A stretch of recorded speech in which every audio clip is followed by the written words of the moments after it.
Good morning. Good morning. Happy Easter, everybody. He is risen. It is time to rock for Live with Lindy. I am Eric Lindquist. You can follow me on X at Eric Lindquist. You're also watching on the YouTubes. Hit that like button. If you're watching on X, hit that little heart button. Goes a long way for me to be able to do this video, just to know that you guys like this content. We had 2,000 people watching yesterday. That made me happy. 2,000 people tuning in for a little baseball, a little bit of seam action early in this MLB season, talking through the process of the plays, not just giving you the plays because, well, I give you enough plays Monday through Friday. And you know what else? I give you MLB research shows. We've got NBA Pick'em. We've had so much good stuff here on the Odd Shopper channel. So if you could, start off by hitting that like button. Yesterday was a really good one for this video. We had the White Sox money line. We had Colt Keith, who cashed in the first inning. A couple homers that went by the wayside. And then Khalil Ware goes nuts, absolutely nuts, had the double-double. I thought that was a ridiculous line against Washington. I don't know why everybody was on Bam Adebayo to score 80 again or whatever, but blowout. Khalil Ware puts up infinity. I think he almost doubled twice. It was like 26-19, 8 blocks. It was an absurd outing by Khalil Ware, but ended up losing money for the day, which is kind of an insane fact, but that can be home run life from time to time. And I just want to be honest about it because, again, my job is to make money over any long-term sample size for you. And we had an unbelievable day Friday, an unbelievable night. They kind of bailed out a play or two in the morning. And this was kind of the inverse, where we had an amazing morning and afternoon. And then this happened. There were 17 home runs yesterday, the fewest on a 15-game slate since at least 2016.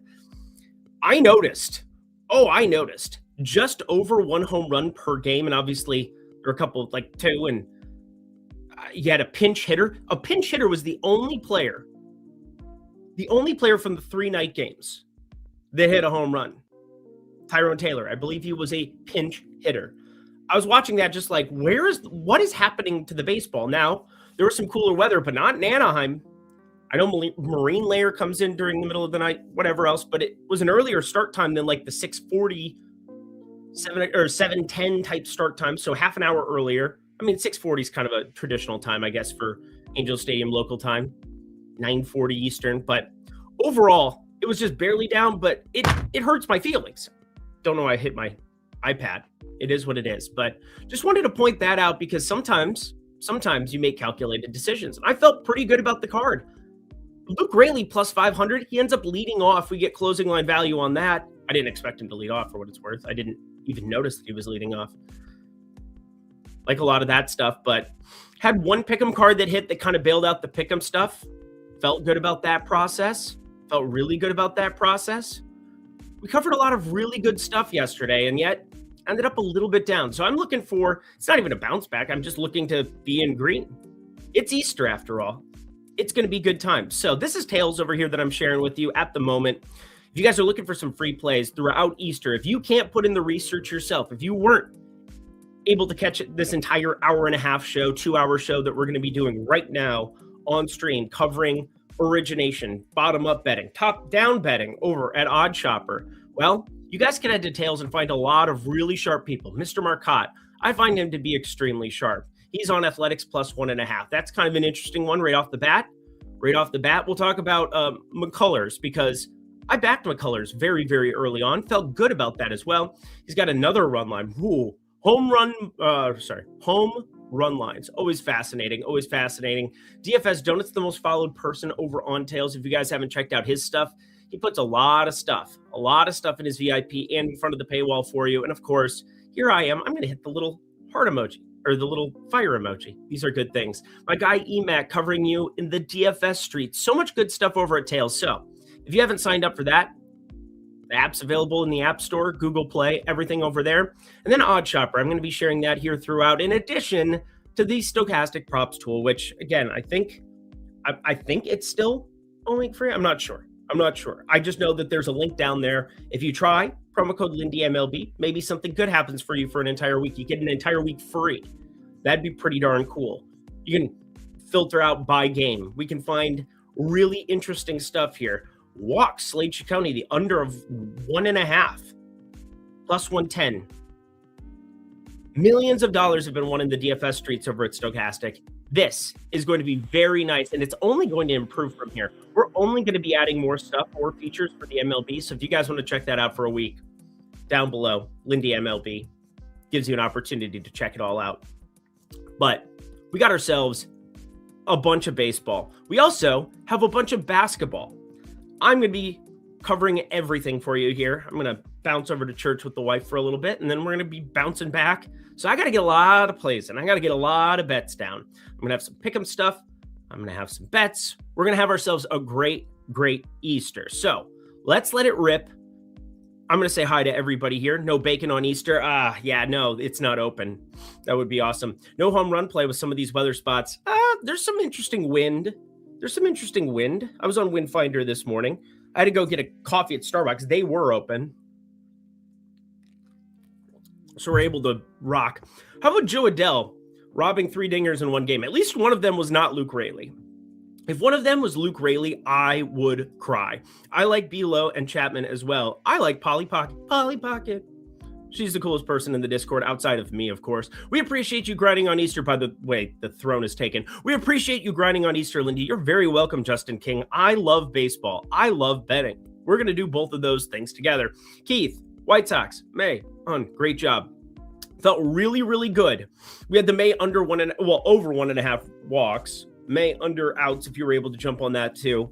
I wasn't able to get either because somebody sniped the lines as we were talking about them. But Colt Keith, White Sox, right off the bat, really good on this video. But going 0 for 5, I had 3 quarter-unit home runs, 2.1s, because I had to run Jake Bauers back. If Jake Bauers hit a home run in the second game against Seth Lugo and I didn't have at least something on it, I would have cried. So there was that. And then also Nolan Shanuel, nice base running, bro. Nice base running, bro. Hot Pockets are awesome. Polly Pocket. Home runs will be plentiful today. The Furry Rabbit says so. I hope so, my guy TJ. My guy TJ, we have so many amazing characters in the Discord. We've got people from New Zealand, Australia, the Philippines. We've got people from Scotland. We've got every corner of the globe covered. I don't think anybody from South America right now. We got somebody from Hawaii that's coming and kicking it, asking about Kalshi in my DMs every day. I love it. It makes me so very happy. But TJ might be one of the coolest people ever. TJ, he's done some really cool stuff. He's a bodyguard. He's done a lot of cool stuff, like covering for rappers, covering for a lot of other people. He parlays everything that I put out there and then goes crazy on overtime stuff with Lannister 13. But just wanted to shout out my guy TJ because he's been in there for a couple years now, and I just think he's one of the coolest people, period. You even have 6'8" people in the Discord. Pete Shepard, never a lost opportunity to tell everybody you're 6'8". 6'8" doesn't work as well. Polly Pocket, I'm just driving, trying to see what you're up to. I took Rice and Stanton in New York, all the lefties for Phillies. Olsen, Baldwin, Harris, so many dinger potential. Oh, that's a lot more than I'll typically have on a card. I'm usually looking in like the 3 to 6 topping out, but like 3 to 5 range. We're trying to be a little bit exclusive with some of those, especially early in the MLB season. I did take that calculated shot with 4 dingers on Thursday. That didn't work out, but Max Muncy, he goaded out for us on Friday, covered everything and then some. Had 3 homers only on Friday. But yeah, yesterday, 0 for 5 in the home run department. That did not help. And then Nolan Shanuel base running. That was very, very hurtful. Shout out TJ indeed. He's good people. Ready for these home runs, Lindy? I'm hoping so, because that was the only thing really lacking yesterday. Khalil Ware, and then hitting the underdog card, swept NBA. Didn't have much NBA on a 3-gamer, but there are a lot of games today. So I do want to get going, just because I know I have a lot of work to do in the NBA before I zip over for an hour and then zip back. Duke's been walked. That's why we pushed this back half an hour. I got Duke up at 6. We walked around, kicked it. He is the best dog in the entire world. He got a pup cup this morning. He's a happy guy. He's a happy guy. Michigan's pretty good at basketball. Thought I'd throw that out there too. But we got a doubleheader. We got a doubleheader right off the bat. And yesterday, I felt pretty good about investing in that doubleheader on Jake Bauers on the front end. And then on the back end, yeah, it was a super small play on Jake Bauers there. But I ended up on Kansas City money line. That was the other thing in the evening that did not end up coming to fruition. Their bullpen was tapped, completely tapped. They needed to get length out of Seth Lugo. He got up to over 100 pitches, and he got out of 2 jams in the 4th and 5th inning, and it was so unbelievably tilting. They put up, 6 runs in the bottom of the 6th, I think it was. Unbelievable. Unbelievable how bad of a run out that was. I'm going to get one more Fangraphs thing up because you can never have too many Fangraphs tabs open. But first thing I always want to do is I want to take a look at the bullpen situations for Cubs Cleveland, because now they've had a day off on Saturday, but sometimes you can get information from the first game that leads you to investing in the second game properly. And that's the way that I felt about Kansas City at minus 102 yesterday. Luckily, the White Sox plus money, so ended up on money lines for the day, especially if you just watch this program. But normally, Premium Discord gets the best of it. They got the worst of it yesterday as far as the home runs and Kansas City money line. And then Nolan Chanuel base running. First inning, you gotta not do that shit, bro. Slowest human alive. Let's start with the Guardians because obviously they have guys who like to gamble. He's probably watching this show right now. Hit that like button, Clase. Idiot. But here we go. We got on the front end of this set Cabrera, Ciccone, and then Imanaga, Misek. Okay? I'm not an Imanaga guy. We had talked about that a little bit yesterday. I looked at that game for a long, long time, but now I think it was going to be Slade and Imanaga. Now it's Misek on this side of it. But Cabrera's an interesting character because Edward Cabrera, in his first start, had some interesting data going on with him. And I do want to get one other thing up here. We want to get our probable pitchers rocking. We want to get it rocking. Rocking in the free world. Come on, man. Everything's slow right now. It's not working. Not even working. Hurtful. How's the music? Music make you lose control. I want probable pitchers. Thank you. My God. Why are we doing that to me? All right. We got all the pitchers going from today. I want to look at a little bit of pitch modeling here for Edward Cabrera last season with Miami. 2 teams. So yeah, ends up on Cleveland here. We are going to split the seasons because I want to see the difference year over year. And we're going to go to Stuff Plus to begin.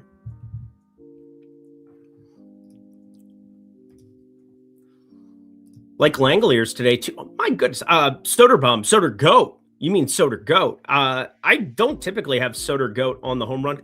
I've maybe bet him like 5 times home runs last season. I treated us pretty well, but traditionally I'm on singles for him. We ended up on 2+ hits. He got that. Ended up on 2+ bases. He got that. Those were good times.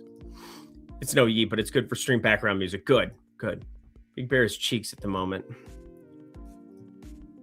I'm on Rooker to Homer. A lot of Rooker talk. A lot of Rooker talk against McCullers, who treated us well. 4.5 strikeouts was a joke of a line, by the way. And then today, I'm not sure if you saw. So we got the home runs here. I want to go to the strikeouts from McCullers just to show you. We want to be early to the party on certain things because then you have to pay full freight. 5.5 does look all right there at the moment. It was sitting up at 6.5 before I went to bed. Basically one outlier number and then a lot of 6.5 sitting around. We can look at the alt lines too. Over on Odd Chopper. Plus 170 there. Another real big outlier. Another really, really big outlier. So a lot of places, 5.5 juiced heavily to the over, 6.5 plus money. That's nice at Bet365. Damn good fine. Although I do not expect the A's to strike out as much as they did at the beginning of the season because it was inflated against those Toronto starters. It was very much inflated. But Edward Cabrera last season, This is the 2026 numbers, so we don't want that. But traditionally, around a 312 xWOBA, a little bit better. That's your league average that we're staring at, 320 or 309. So like right around there. 303 last season, a little bit lower there. Yeah, 320 for xWOBA, 312 xWOBA there. Little positive regression due in the expected ERA. He was an overall really solid pitcher. And if you're not familiar with him, you got to be familiar with a changeup. This is his offering to a lot of lefties. Again, changeups, you're throwing to a lot of lefties. Now, he throws it to righties quite a bit too, more than the average Bear or the average Cabrera. And you got to feel pretty good if you're a Cubs fan. Now, there's not a lot of movement here, but versus comparable, a lot of interesting stuff on the changeup, curveball, slider. Really interesting stuff here in 2025. And it didn't really go that ballistic in that first offering. So I'm curious to see his stuff plus here.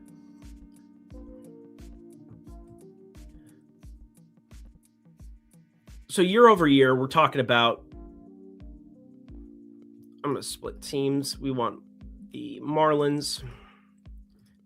And I also want, yeah. So we're looking at Edward Cabrera from last season, 137 2/3, 106 pitching plus, that changeup. It's a big, big pitch for him. When it's on, it's on. When it's off, and life is difficult. Throws that a majority of the time.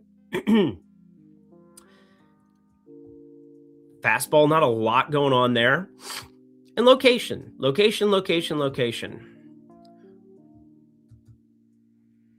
Has generally had a really high walk rate.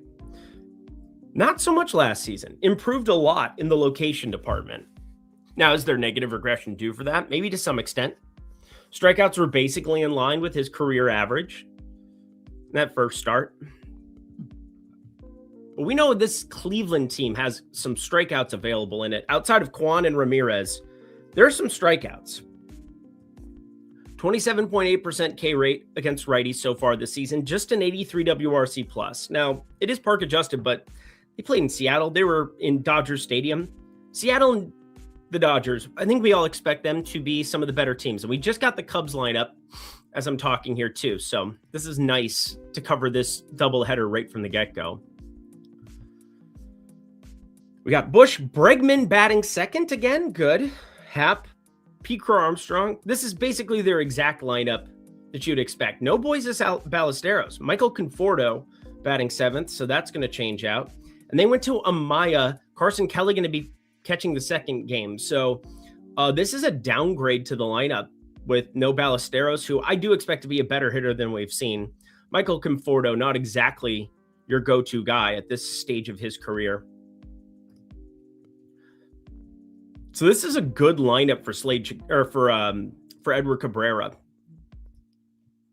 Very nice lineup for Edward Cabrera. I want to see his runs allowed.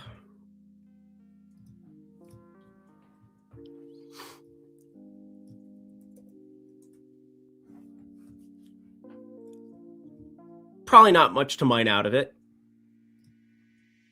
But pitcher strikeouts.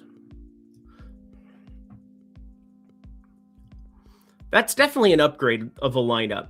No Ballesteros, who is going to be a low K rate guy, and Carson Kelly okay, but Amaya batting ninth.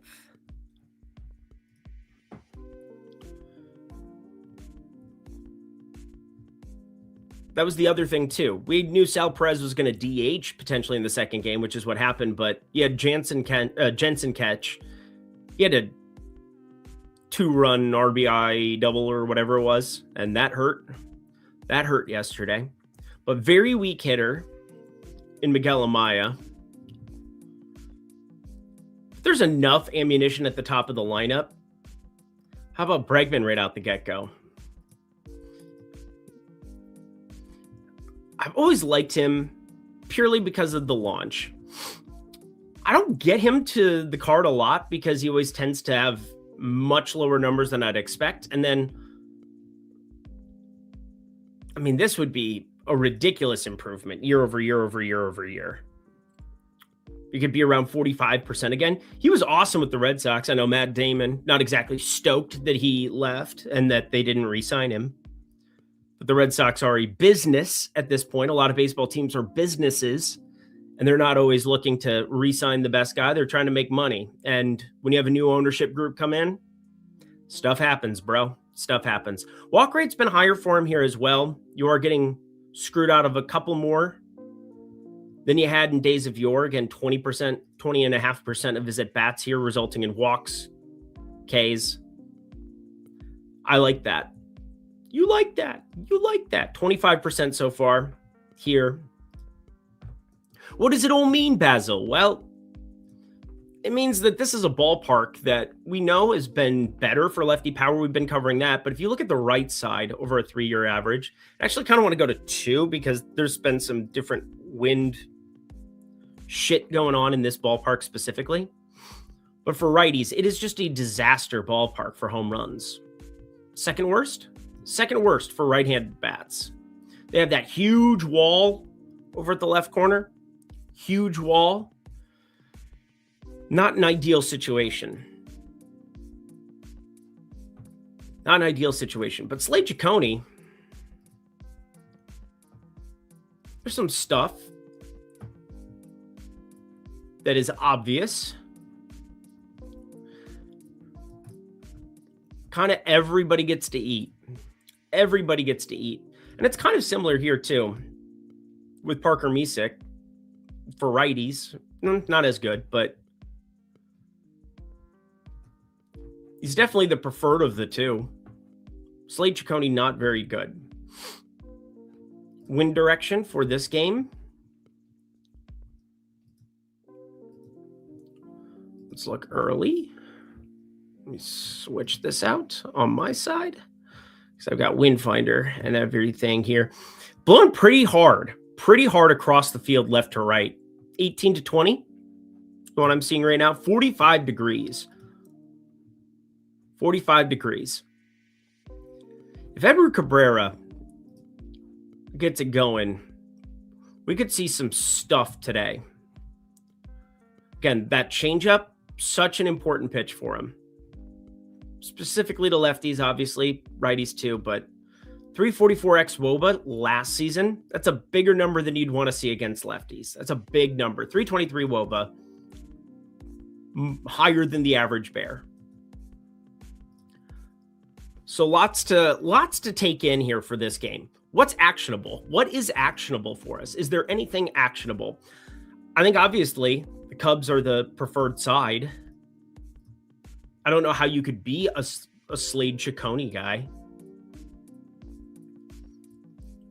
I just really don't. Definitely the Cubs preferred side. Minus 130, somewhat doable. Somewhat doable. Oh, yeah.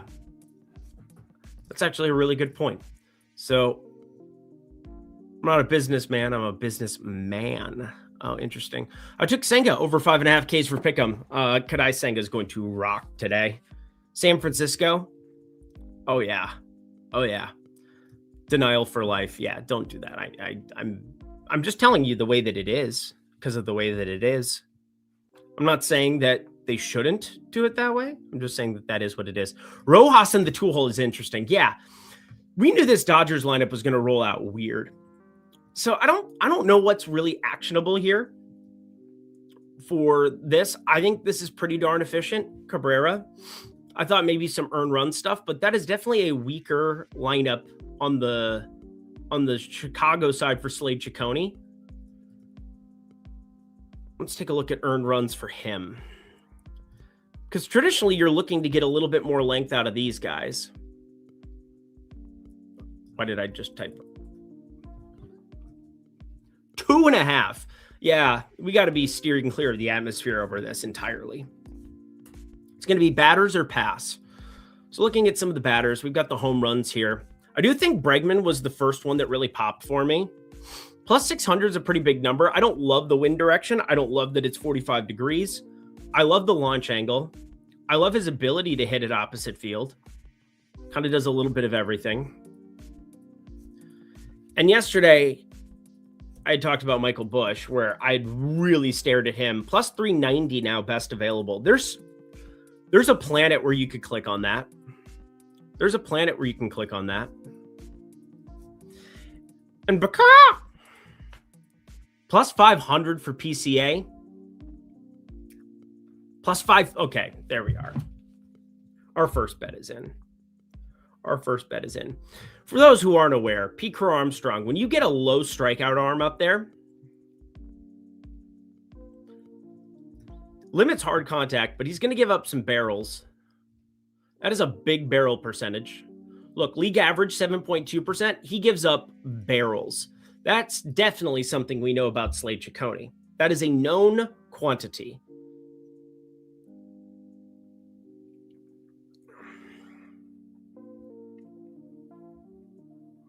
Baka!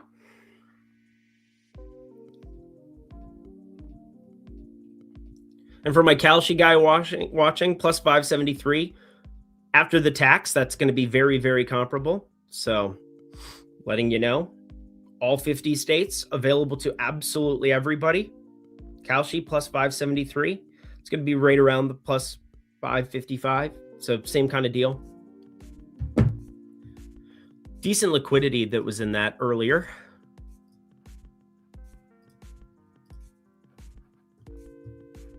Decent liquidity, nothing crazy.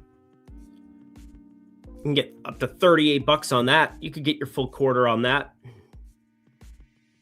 Baka! Pete Crow Armstrong to go yaya. I've always auto-clicked him against. Well, I mean, we have good wind direction for his skill set. His skill set is pulling the baseball. And, I don't know, playing center field like a god. I guess Joe Adele right field, Pete Crow Armstrong center field, you'd never, ever, ever hit a home run.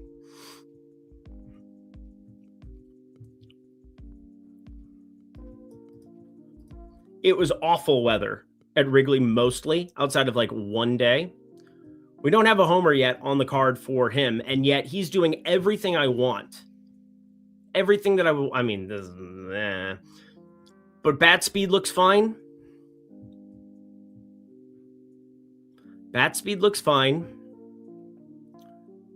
And last season, his skill set is pulling the baseball.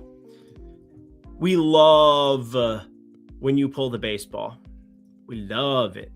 30.2% pull air percentage when it's blowing 18 miles an hour towards the right field pole.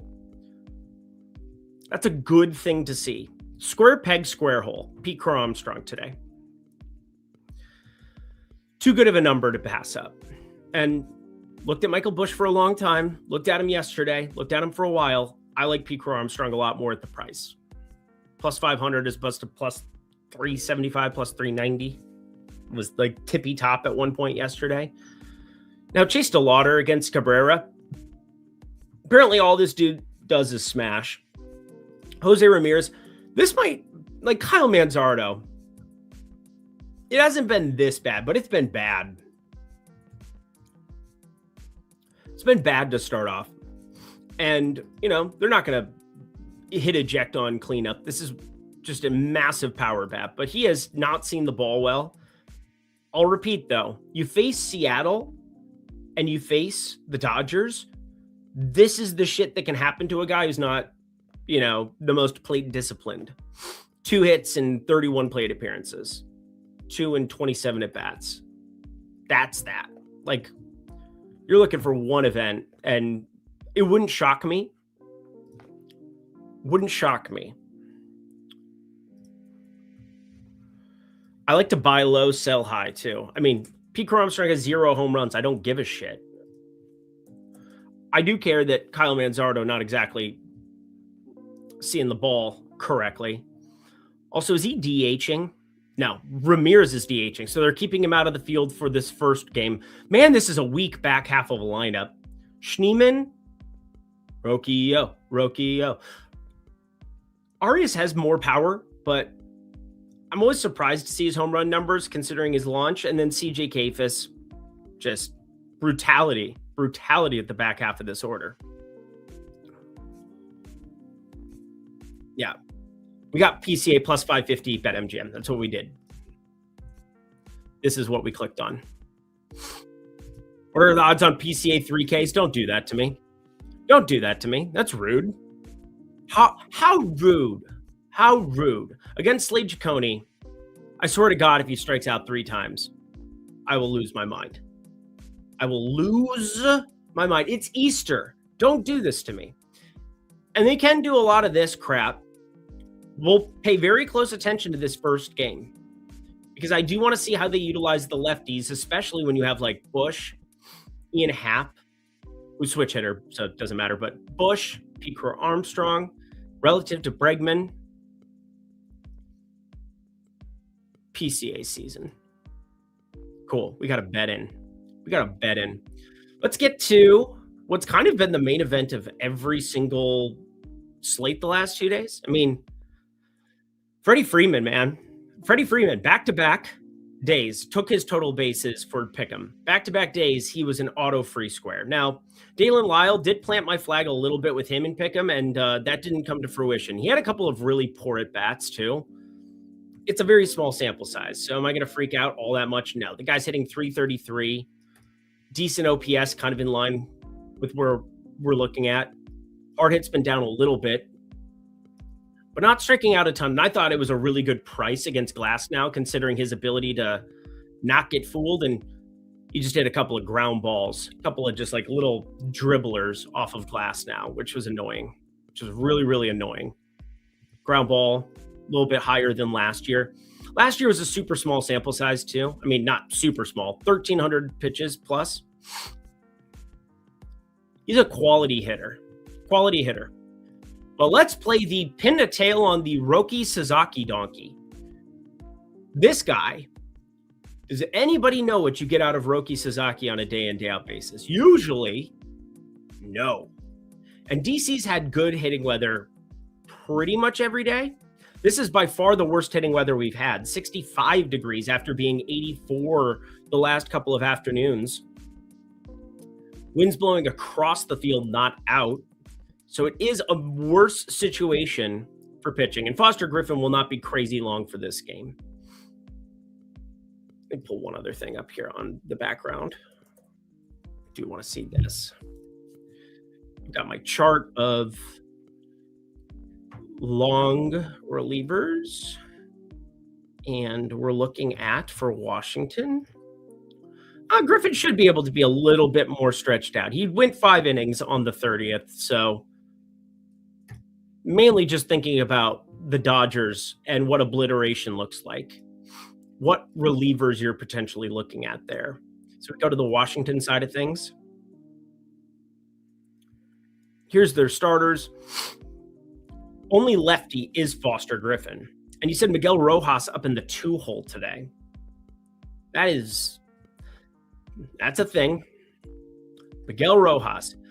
Mookie Betts got dinged up. I had a feeling it would be Teoscar Hernandez up in the 3 hole, but I am a little surprised. To see this as the run out. Pages up to 5. Pages has been what the kids call hot. Alex Call, he has a definite spot on this baseball team because of a skill set, and obviously, does he have revenge in his heart? Batted 9th yesterday, I believe it was.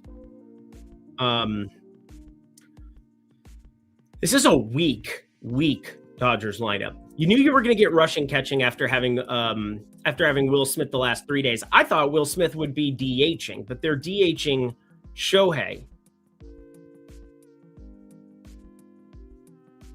So, kind of a better spot than you'd anticipate for Foster Griffin, who is not good, by the way. Guess what? We're going to grab another Fangraphs tab.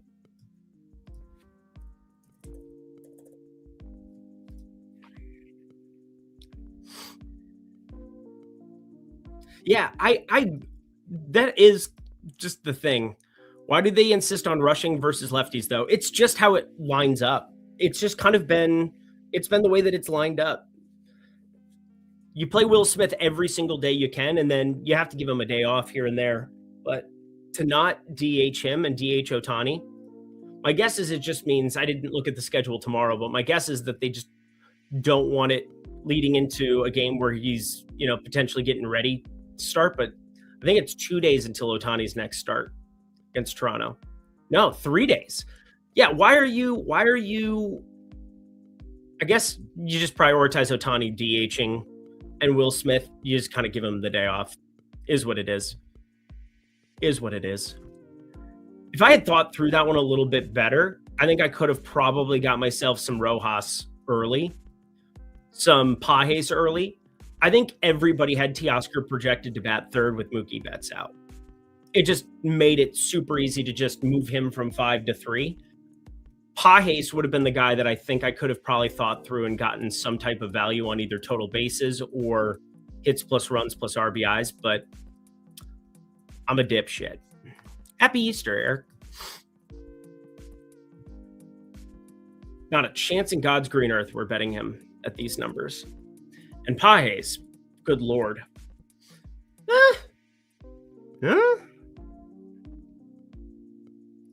What's interesting about Pages, against Southpaws, only 3 home runs last season. Anybody else find that interesting? Like, we'll put Michaelis in just so you can see the splits for righties. Look at Pages against righties. So over 150 plate appearances, just the 3 bombs there. 24 against righties. Now, triple the sample size, triple the fun, but I'm just going to throw it out there.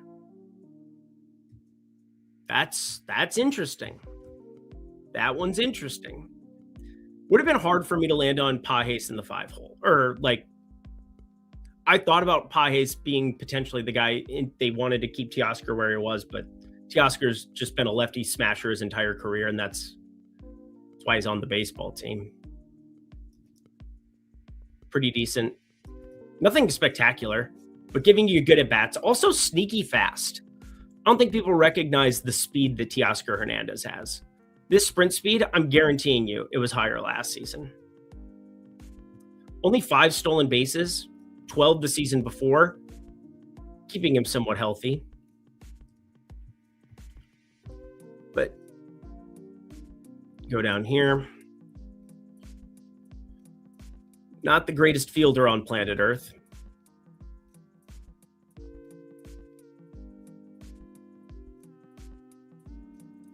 Worst ballpark for where his batted ball profile is. So expected home runs by Park, Washington as well. Something that you can check in on. Would have been pretty darn good that year, 2024. But yeah, in a park like Atlanta even, much better. Interesting.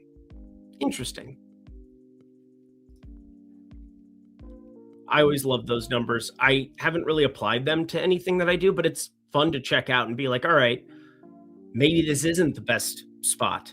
Not the spot that I had thought about. Greg had Raleigh and Naylor finished 70th in the big DK contest. Yeah, that's not fun. I had Seattle. I played the 121, the single entry, and did not go well. Lindy has pages and pages of notes on Pages. Normally. Is Brendan Donovan sitting today? I don't know. Is he left-handed? Is Ryan Johnson left-handed? No. Brendan Donovan won't sit today, I don't think. Unless he's hurt. I didn't see anything about that. I know he wasn't in the lineup yesterday. But you brought Brendan Donovan in to lead off against righties. I'd expect him to be leading off.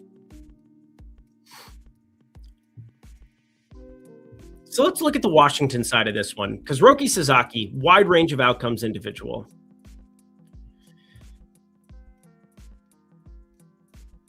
Mother of God. Not exactly good. No swing and miss against righties. I mean, Roki Sasaki was decent in the closer role. You pay this guy a bunch of money, bring him over, and it's like, oh shit, he is mental. I do remember that Cubs game last year where he came in and gave up infinity. Well, actually, no, he was great through 5, and then they scored like 15 runs in the 6th once he left. And I think he got a couple of earned runs like pinned to him from that too. I just remember Kike pitching against the Cubs in Dodger Stadium. That was hilarious. Legitimately funny. Legitimately very funny. But it's not great hitting weather. Wind's blowing across again. Decent for pull air percentage. Decent with the wind blowing across left to right for some pull hitters. James Wood, confirmed, does that. I don't do a lot of James Wood, though, because of that. Doesn't really have pull air percentage. Why is Nasim Nunez in the 2-hole? I am so sick of this guy. I'm legitimately sick of him. Now, Luis Garcia had an awesome game yesterday. Double, triple, nothing left the yard. I didn't bet him to homer, but another guy doesn't really pull it.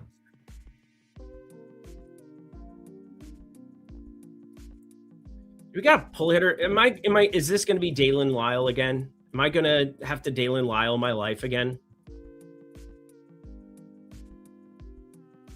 Shit.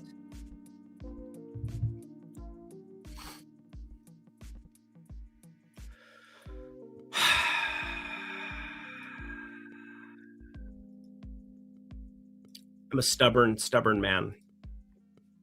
Let me run something quick. Hits plus runs plus RBIs. Yeah, I like it.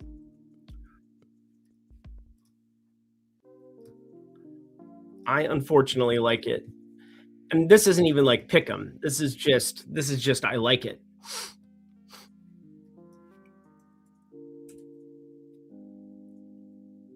I'm going to have more invested in him today. Right on the cusp, and obviously there is value there just from a top-down perspective, but I'm expecting this to be like a -120, -125 come season's end in a comparable spot. He's got Garcia in front of him, which is nice.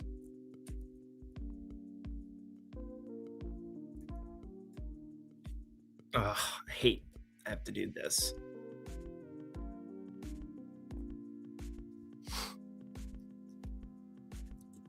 What is going on?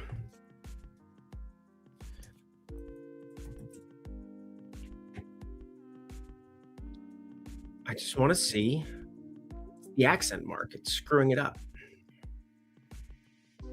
Where's Luis Garcia at? He's not listed right now. Why? Why is that? Can somebody explain that to me? Don't quite get that. But Dalen Lyle, hello, hi, how are you this fine day? I do find these kind of like atrocious. I would be leaning towards the under for Alex Call. I wouldn't in a million years click on it, but just telling you what I'd be leaning towards. Teoscar at 2.5 right out the get-go. Forrest Griffin's not good. I think we can definitely fire it up. Yeah, so I get this. I get this sentiment. I have a lot of people bring this up. I hate when you pick a player, then he goes 0 for 6 the very next day. I fade, he homers. LOL, going back to Lyle.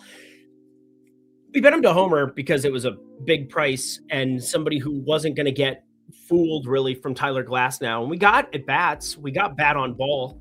We were looking for the batted ball for, an outcome that you're drawing to that's low probability. And it's annoying when it happens, but every day is its own day. And you got to do as much as you can to not have FOMO. You got to do as much as you can to not care about, if a guy homers today that you bet yesterday, but it was a bad spot today and you're not projecting it out, but he goes yard anyway. Why would you want to put yourself in harm's way with that? Like, we're all right. Let's go Kevin Roth. Let's pull up what we got here as far as everything goes. So let's see if it's on Tails. Let's see if it's on Tails first. Completely free to check out Tails. Completely free. Day in, day out. My guy, J Middle K. A lot of other people. Nope, doesn't have it up yet. Okay. That's all right.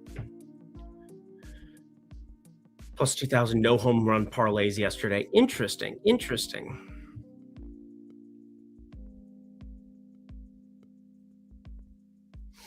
Orange yellow. This looks to me like a clear late start and play. They will need to be patient. They will need to make sure the ballpark isn't flooded, and they will make sure they don't make the typical Washington Nationals weather decisions, but they should be able to late start and play without any in-game issues.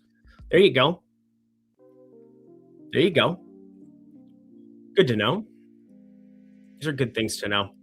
Dalen Lyle, come on down. Who's behind him as well?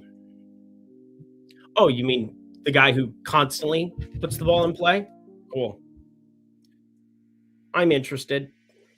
So instead of home run today, quarter unit, we're going half unit, hits plus runs plus RBIs, Dalen Lyle. But do everything you can to not care. Congratulations, pat them on the back. I know it sucks. I know it's awful when somebody goes nuclear the day after you just invested hard-earned coin on them. Also available in Bovada if anybody cares. Just throwing it out there.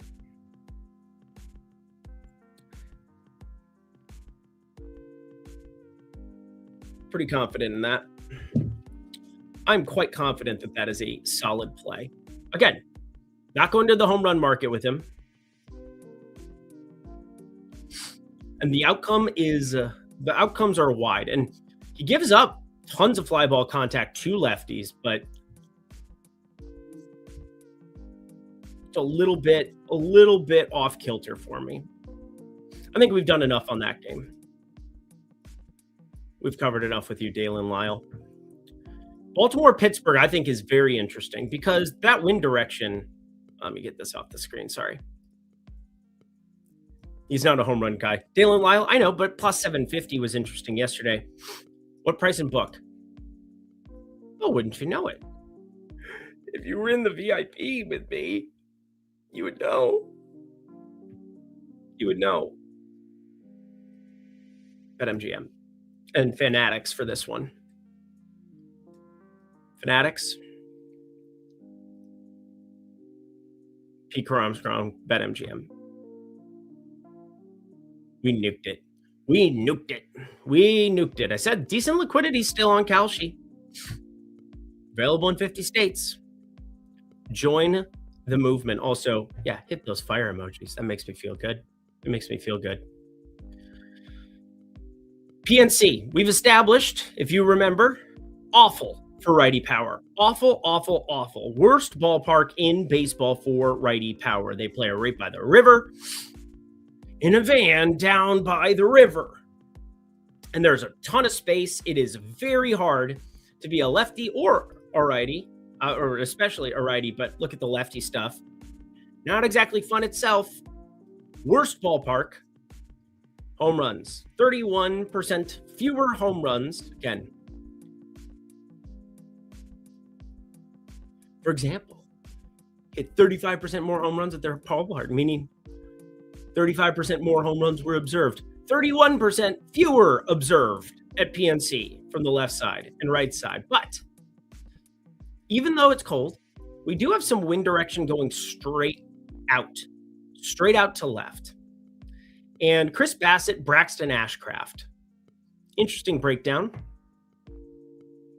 for Ashcraft. This guy has some dudes to deal with today. Been really good at limiting power.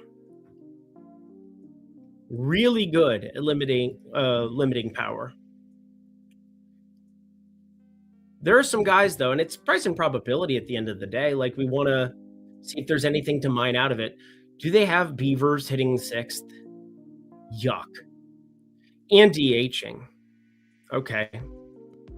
Man, is that a brutal lineup. We're getting some brutal Sunday lineups here at the back half of some of these that we've started with. Like, look at this Dodgers one. I mean, I guess with Nunez up here batting second, the Nationals are just doing crack cocaine, so it's fine. And Orioles 1 through 5, very nice. And then this occurs in our lives. I think Blaze Alexander stole a bag yesterday. I don't know why I know that. I think I was just watching that game for like 2 seconds. But Nick York. Has anybody looked at Nick York before?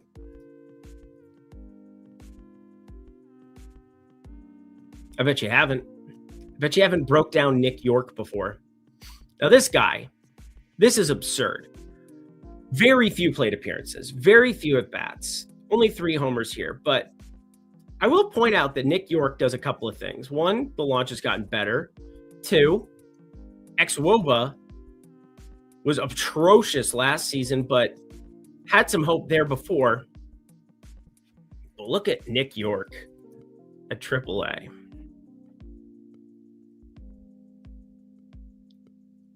We're going to go to the minor leagues. Nick York does not really walk all that much. And Nick York traditionally has more pop than that. It's not great by any means. It's not great. 12 homers, MILB. AAA only 7 last season. Okay. But hit 287, 303. Like, whenever he goes back down or plays AAA, he's hitting 300. And then Zips and Steamer are here just to be like, oh, yeah, remember Eric? Oh, yeah, that's right. They've got him hitting like 255, 256, 253. There's some kind of a hit tool there.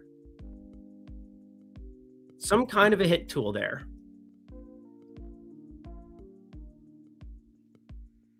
.137 WRC plus so far. That's not going to maintain. Otherwise, he's going to be elite, but not that I'm pointing that out.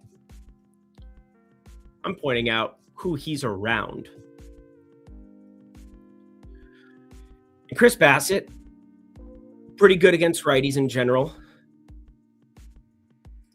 But we've got, for the Pirates, my boy Ryan O'Hearn. And Ryan O'Hearn, because of last season, has not had any prices that I've been able to click on yet. But having him ahead, having Connor Griffin behind, Horwitz behind, getting a hit and getting hit in, having Ryan O'Hearn or Reynolds on, Brendan Lau in a 2-out situation. The prices have been a little bit longer on York than I would agree with. Plus 105.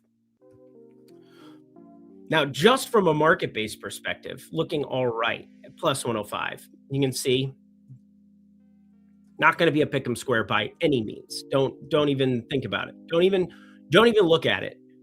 I'll hit an old man in public. The Hangover. That's not something I would actually do. But yet another hits plus runs plus RBI guy that really caught my attention. O'Hearn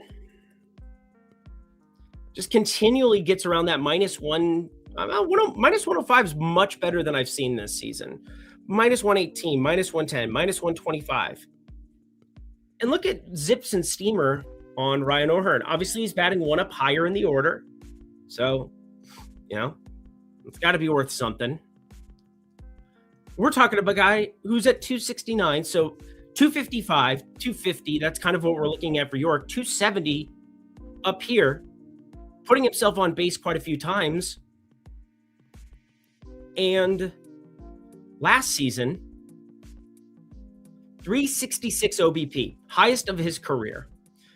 He was really, really, really good. We backed him a lot and early last year, and then there was no value at the end of the year. Now, there hasn't been a lot of value on Ryan O'Hearn, but I do think that there's guys around him like a York who have a little bit more meat on the bone at plus 105 as opposed to minus 105 for a comparable spot.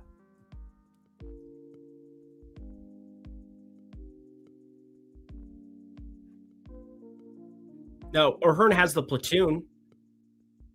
No doubt that helps. No doubt Bassett, much worse against lefties, but puts himself on base, sets it up for some opportunities. Something to consider. Something to consider for sure. Yeah, and I love Connor Griffin. Connor Griffin's been fun, but I don't love Nick York in front of Connor Griffin the same way that I love Ryan O'Hearn in front of Nick York, if that makes any sense. I hope that makes sense. I remember Bassett as a guy who was really good in Toronto at home, less so on the road, pretty significant splits if I'm remembering. Guess what? We have tools to be able to look at such things. So, So one thing you can do with the splits on this, we can look at him. We could just look at like his career, because I mean, most of his career has been, so we'll look at his splits for the career. Home versus away. Home, 3.02 ERA, 4.37 on the road. 283 WOBA there, 330 WOBA. Yeah, pretty much in line. 4.53 xFIP. 296 BABIP, interesting.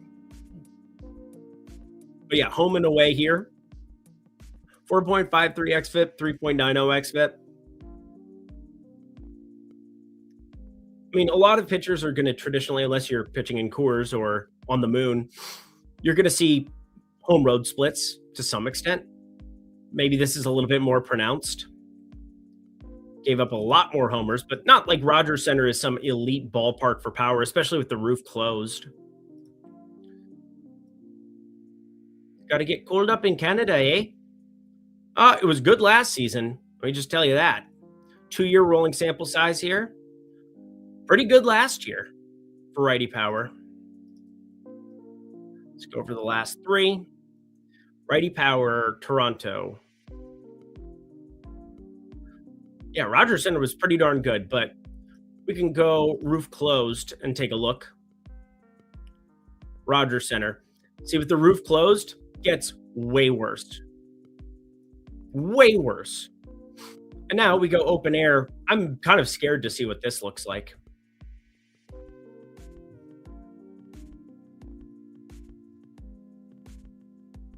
Really good when it's open. Really, really good.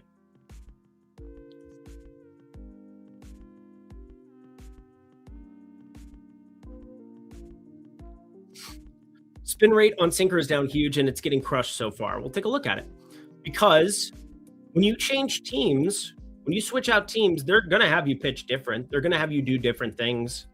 That's not shocking. We can take a look at it. This is a research show, after all. Trying to find the best plays that we can on a day-in, day-out basis. PCA, Dalen Lyle, good times.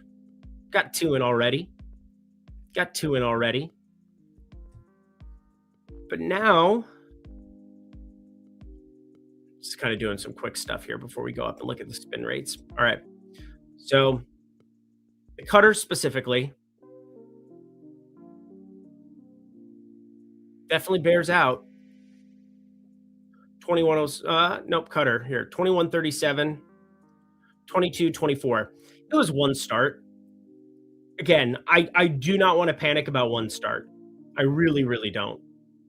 This is also going to be a lineup that does have strikeouts in it. Side of like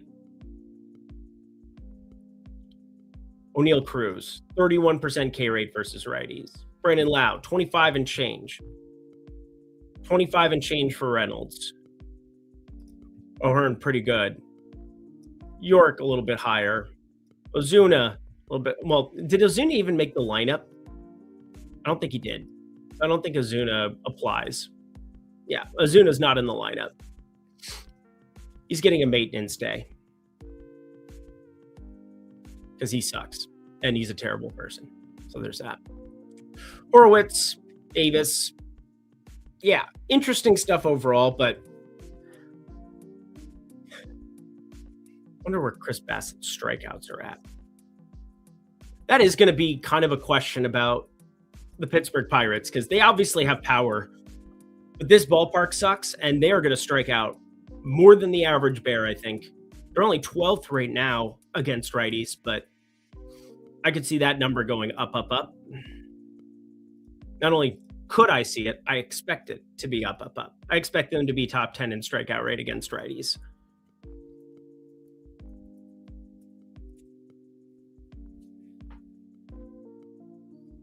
There's a part of me that could look at an alt.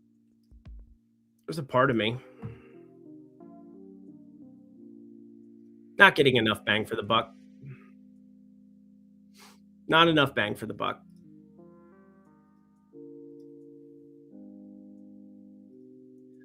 My brain goes back to York, though. Nick York.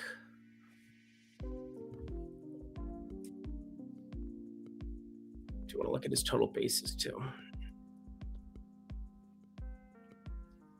Oh, boy. We call this arbitrage. That's what we call this. There's no hold in a market. That's what we call that. Just pointing it out. It's a big number, man. It's a big number.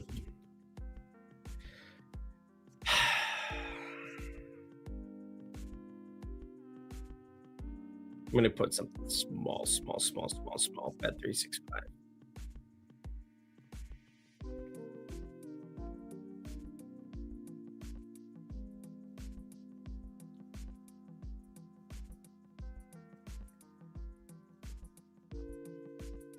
Just a quarter. 25 buckos. Do it that way. F it. We'll do it live. Okay? Next game. We're making our way downtown, walking fast, faces past, and I'm homebound. Bueller. Oh my God, could I cheer for a guy less than Walker Bueller? What a fucking jerk. Sorry, it's Easter. I apologize. I thought this was funny. Meeting my wife after unloading the dishwasher without being told. That is 100% me. Anyway, have you seen anything dumber in your life than this?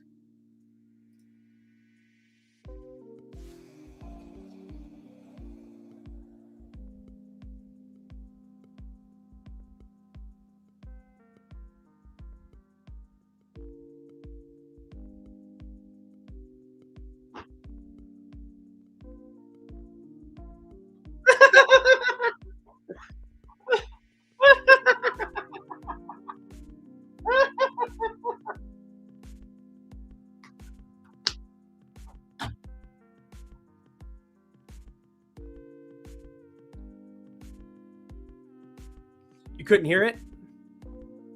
They're not letting you hear that? Oh, you heard me laughing then. Guys, this is absurd. Walker Bueller basically said that it's an inaccurate zone, that it shifts in certain ballparks, that there are certain parts of the plate that he deserves. My God. What a joke. I could not be cheering against somebody more than I could Walker Bueller today. I'm actively, just as a person in the world, cheering against Walker Bueller. This guy has the audacity to say that he knows the strike zone better than a literal computer that smarter people than him are putting together to make it a perfect strike zone. It is a perfect method for determining balls and strikes. And you think because you didn't get certain calls when you were a rookie that we shouldn't use new technology? Guess what? People are coding as we speak right now, building shit you can't believe. The stuff I can do behind the scenes, this day and age in 2026 relative to what I could at this exact date, April 5th, 2025. It's absurd. I'm just supposed to not do it because I have new information? Because I have a better way of doing things? Are you joking me? You're joking me, Walker Buehler. You're actually kidding me. Oh, I feel like they need to find a better percentage of ball in zone to overturn these calls, though, and that a strike's a strike. A ball is a ball. That's the thing. Like, it doesn't matter if it's off by 0.000000001 inches, also known as a micropenis. But, like, it doesn't matter. It doesn't matter. So the one thing that's difficult, and I will give umpires the benefit of the doubt. Yeah, they're doing it now. So 2D ABS zone, like they're doing it off the front of the like. It's difficult, I think, for them to make that kind of a change. Yeah, it's just like tennis. We're gonna get used to it, and it's gonna be better. It's not like there isn't a human element to the game still. Also, when you use ABS, how to use ABS. We haven't checked up on ABS in a while. I really don't want to yet. I think it is such a small sample size. There are guys that I'm watching games that I'm actively like, oh, Jazz Chisholm thinks he is so important that he's going to try to challenge a 1-2 pitch that is clearly in the zone up 2 runs in the 3rd inning. Stuff like that will drive me insane as a fan of a team. You're going to hate guys who are terrible at using this. It's not going to get talked about until we get to like September, and then it will really get talked about in October. When and how to utilize your challenges in do or die games. Like, I can't wait for the wild card when Jazz Chisholm goes boom, boom in an absolutely egregious spot because he just wants to be right or trying to be right. It's insane. It is insane what we're witnessing. But anyway, I mean, it's insane. The stuff we can do behind the scenes. When I'm like, oh, I'm going to do my own stuff or whatever, I'm basically just plugging it in based on the metrics I care about. I want guys over 18-degree launch. Pico Armstrong hits like over 60% of his balls in play over 15 degrees. I can look that up in 2 seconds. I can graph out 1,000 at-bats by clicking a button, and it'll simulate it 1,000 at-bats in literally 3 seconds. 3 seconds. I simply click simulate, and it does it. Now, it gets noisy at times. You got to know what you're inputting. You also have to give it weather. You have to give it a lot of other things that, if you want to be accurate and actually be predictive, recognizing weather is not going to give you an edge every single time. Recognizing weather's impact on a specific batter, and then also realizing that, like Wrigley, I'm really mad I didn't bet no home run that day. It was blowing like 20 in. Ian Happ hit a ball that was supposed to go like 440, and it was a fly out. It was insanity. It's like 1-0 and 1. Let me see if I can actually find that on Ian Happ. This is a research show after all. You'll get plays. You will get plays, friends, but we are here to talk ball. We are here to talk ball. Eric, can we touch on the weather spots today for DFS? We absolutely can. So you got a little bit of rain and weather. Yankee Stadium, also precipitation there. My sister-in-law lives out there. She's going to the Yankees game today. So I know she's going with my father-in-law. They're out there for Easter. And then my wife, mother-in-law, and I are going to church and hanging out here. So, but they're going to that game. We got wind out in Chicago as well against Eric Lauer. I do think that this Eric Lauer spot is fascinating. You want to talk about impacts for weather? How about the White Sox as a stack against Eric Lauer? I just like the White Sox offense more than anybody. Fly ball pitcher, 176 ISO, 17.7 degree launch angle. Who's left-handed on the White Sox who hits the ball in the air and hits a home run every fucking day?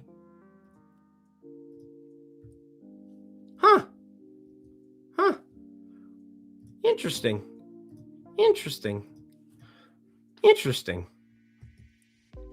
Interesting. Interesting. Interesting. Interesting. I always knew I was going to bet him, if I'm being honest.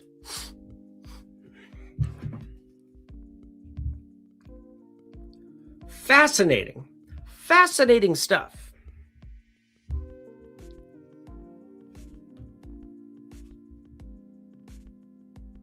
Fascinating stuff. Also, I did want to look at Colson too before we rebet. We got rebet popping. He's not in the lineup. There's no way he's in the lineup if he's not available on DK and FanDuel. So my guess is no. Look at these underdogs popping. Look at these underdogs popping. Just saying. Austin Martin, truly fuck right off. What are we doing? Marcell Ozuna not in the lineup. Ezekiel Duran in the lineup. It's a big number. Jake Mangum, no chance. Jose Tina, no chance. Watch, they all hit a home run. I will throw up. Quick recap before you go. I'm late today. Oh, you're just fine. You're just fine. We've only got 2 bets in so far. We've only got 2. Oh, 3 now. Nick York. Nick York, total bases, just a quarter. Just a little baby. Just a little baby, just to see how it feels. Dalen Lyle. This might have to be another White Sox bet spot, by the way. I'm telling you, I'm up money now. I'm 1-1 betting the White Sox this season. That felt good yesterday. Do I like Davis Martin? No, I don't like Davis Martin.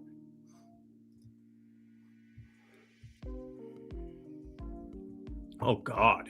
Oh, God. Oh, God.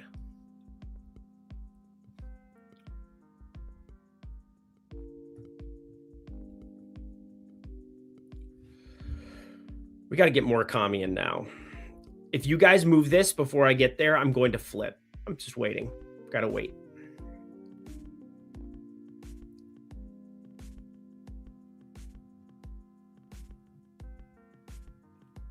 Dude, the worst part of every show, because I just obviously can't live in silence, God forbid.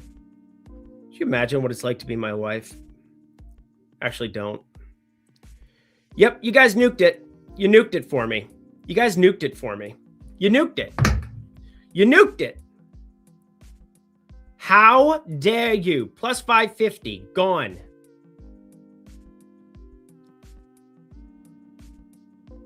You little rat bastards. You kidding me? You guys kidding me right now? Sorry. Happy Easter. He is risen. I apologize. I'm going to go do my Hail Marys after this. But I'm Lutheran, so that doesn't make sense. But I'm going to do them anyway. Y'all hate me. Y'all hate me. Thanks. Thanks a lot, y'all. Thanks a lot to you. Thanks for that. At the end. Oh, yeah, I'll do it at the very end. I'll do a recap at the very end. You can just fast forward and find all that. Piggy Boo Boo, don't troll me. Murakami. To hit a laser on FanDuel. Sharks with freaking laser beams attached to his head. Greg posted a table of plays earlier today. Well, guess what? I just had it now. It was plus 550. It is not plus 550. And at Bet365, the account that I protect, like the last of the Mohegans, you got to protect it. You got to protect it. And y'all, is this live before lock? No, but we can talk DFS. We can do a little DFS at the end. I'd love to. I saw Emac in the chat as well. If Emac wants to post some goodness for the people in the chat, I know he's got his top stacks. I know he's got a bunch of good stuff over on Tails day in, day out. So Emac, if you're still watching, post it in chat. Give the people what they want. I wanted Murakami plus 550. You rats. Son of a biscuit, man. Ruined my day. It was plus 550 before the show. It was plus 550 2 seconds ago. It is plus 475. It is plus 450 now. Very, very rude. Plus 475 now.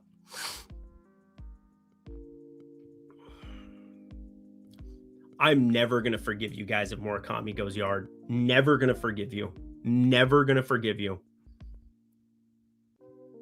Is there another White Sox I can bet against Lauer? That was the guy I wanted. I hate it here. Absolutely hate it here. Who's batting 7th for them today?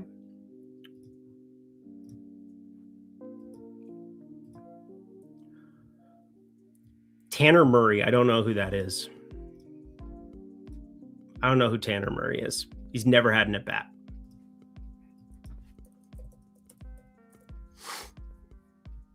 Never had a major league at-bat.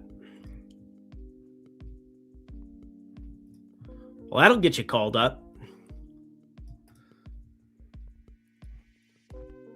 That'll get you called up.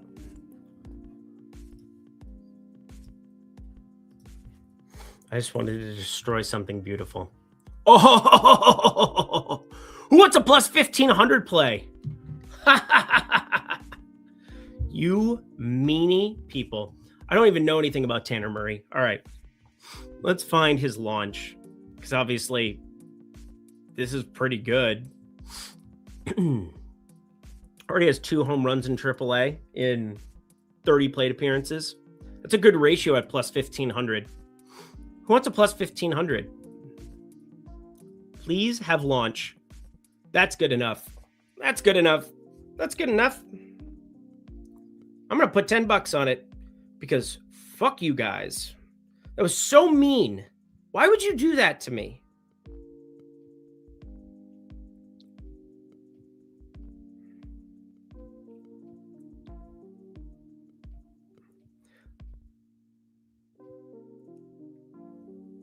Everybody's going to see that and go, who? Who? We like that. Got the platoon? Got the platoon? Do I expect him to have a 609 slugging? No, I do not.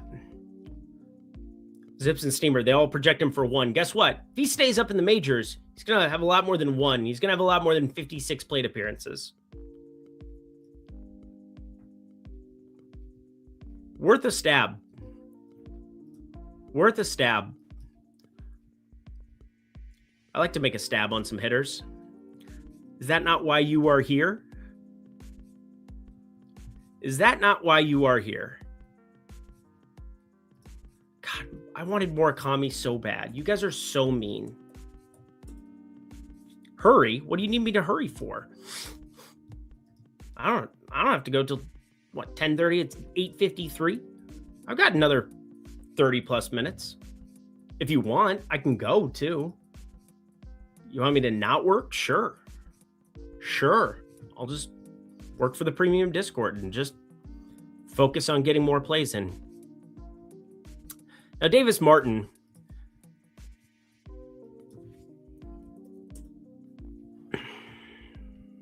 Oh, yeah.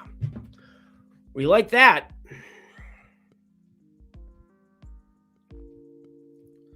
I like 3.5 strikeouts for Davis Martin on underdog. I'm going to get a bet in on it first because it's minus 116 on DK. I'll just avoid having to combine it with something, but a good placeholder for now. I don't expect Toronto to strike out a lot against righties for what it's worth. Like near the bottom. 22%, 109 WRC. Say less. Say less. Say less. Less. See, I said less.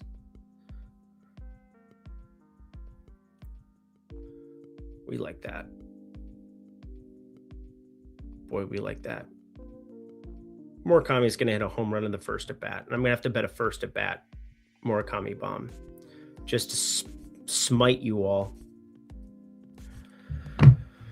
All right. We just keep adding to the card. We keep adding to the card.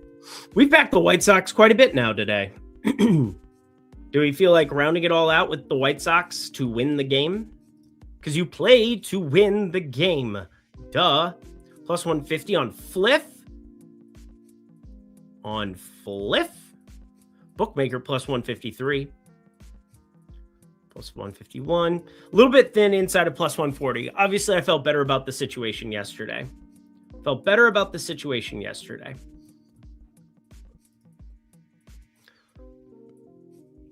It's a low number on Davis Martin. Do I think he's good? No. Not particularly. But one thing that changed was this. We like that against lefties.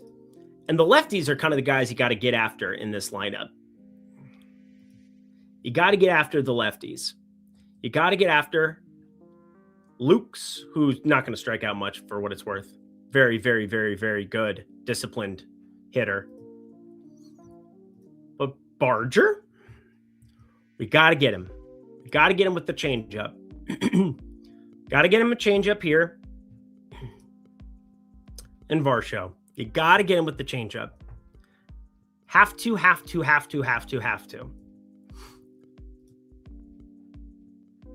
But I'll call it Varsho. Bring it up twice, baby. What's his batter strikeouts, actually? Haven't gone into this market one time this year. But we have so many markets available at OddsShopper. Also cool Lindy OS code down below, like 30% off. If you guys want to check it out for a week, check it out for a month. Good stuff overall. Good stuff.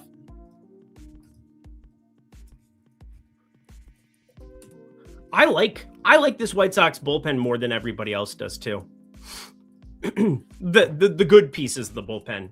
That's kind of also why we back them. So Anthony Dominguez put himself in a bind in the 9th inning. 2 on. It was 6-3. Still put himself in a little bit of a bind.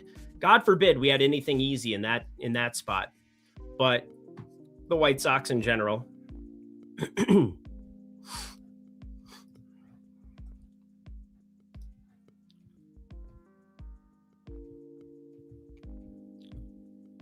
Hurry and place your bet. Hurry, not hurry the stream. All right. Fair. You have a strong following, Lindy. Sorry for the nuke. You guys enjoy it. Plus 550. You enjoy Murakami. I'm going to do origami. So don't worry about Murakami, not Morikawa. Oh, auto text fail. That's fine. Now Colin Morikawa just won the Masters. That's what we just did. He's from my wife's hometown, which is kind of fun. Locking you out of Flint Ridge. Bally's limiting is the worst. These dudes make a predetermined wager and get me. You make money at Bally's, you're going to get limited like immediately. Just kind of the way that it works. Over for 8. I don't hate it, but also I'll tell you in a second. Click, boom. I can tell you. What are the games that I'm leaning towards the over on?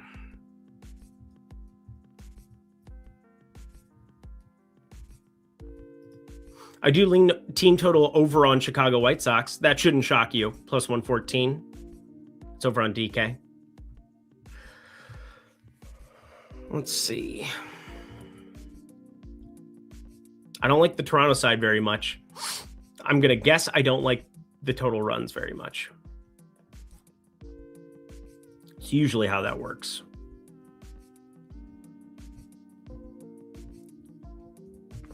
Yeah, I don't like the over. I actually lean under, which is hilarious.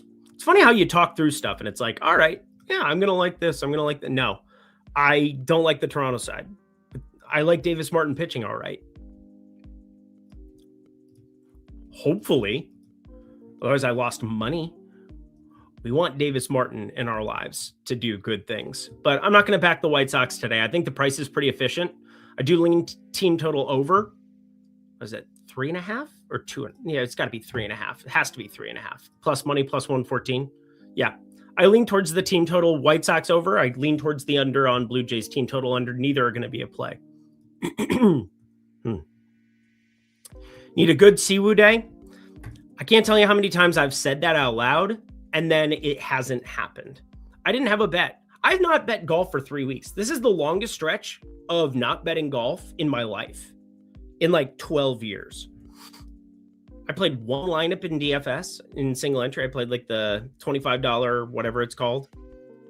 And let it rip. I guess I played the $5 thing with all the DFS sharps thing, the whatever it's called. That stupid tournament that Jesse always peer pressures me into playing. Oh yeah, we wanted to watch Walker Buehler suffer today. That's what we wanted, right? We want to watch him suffer. There's some suffering bats here. Suffering Thuckatash. How does Roman Anthony not get 2 hits today? By not obviously putting the ball in play and getting out, but total bases probably going to be a pass at plus 110. There is a lot of real estate out to right field in Fenway. Not good for lefty power. Said that the other day. Compared to what people think, because open air, we're going to look at Fenway. Where's Boston at? For righties, 90, but look at lefties, man. It is tough to be a lefty in Fenway.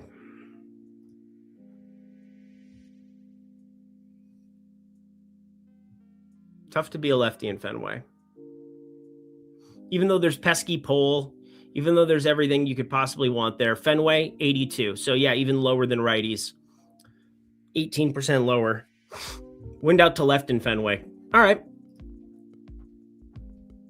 There's a lot of wind in Fenway today. What was the exact number for Fenway? Got 10 miles per hour. Is that what you're seeing? I'm seeing 10. Little precipitation, but I think these games are all going to play pretty clean. There was nothing that I was catastrophically worried about. And it's funny because I'm usually the person who like tempers people's weather. Like I try to be like, hey, we still got to pitch. We still got to hit. We still got to do other things that, again, I try to temper people's expectation with weather. But one day I'm like, you know what? Kaufman's blowing 25 out. I know it's a wind mitigated stadium, but those confines are in. Maybe we see something, and nothing happened until the 9th inning. Then everything happened. I don't know how you look at Boston and see that it's pretty clear. I think they've got a window to play this game. I think they have a window.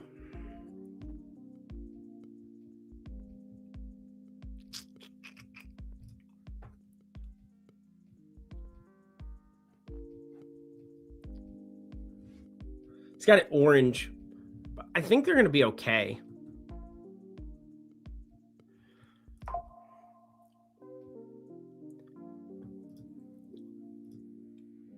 Maybe we just steer clear of that one for now. We'll steer clear of this. I don't want you to have your tickets voided. That would be a bummer. Actually, the worst case scenario, if you're backing a pitcher to do anything good, I don't know why you'd be running to the window on Buehler, but Suarez potentially. Maybe taking an under on earned runs for Suarez. I'm assuming it's 1.5.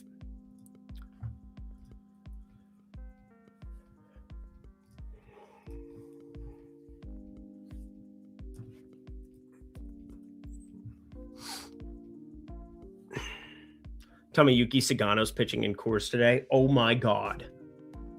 Oh my God. Yeah, forecast improved. I looked at it before the show and it didn't look that bad.